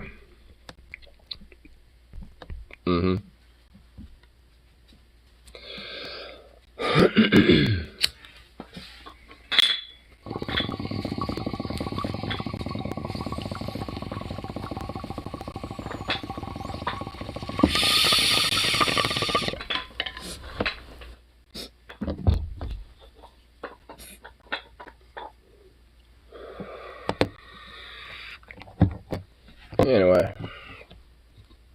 It's all good for the evening. At least for now.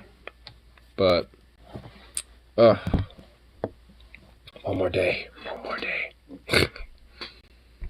But at least in the meantime, peace out. And of course, I'll be back around for that next one. And I'm pretty sure, like, especially if the last, like, 5 streams now, you can see the degradation of my sanity. But, nonetheless,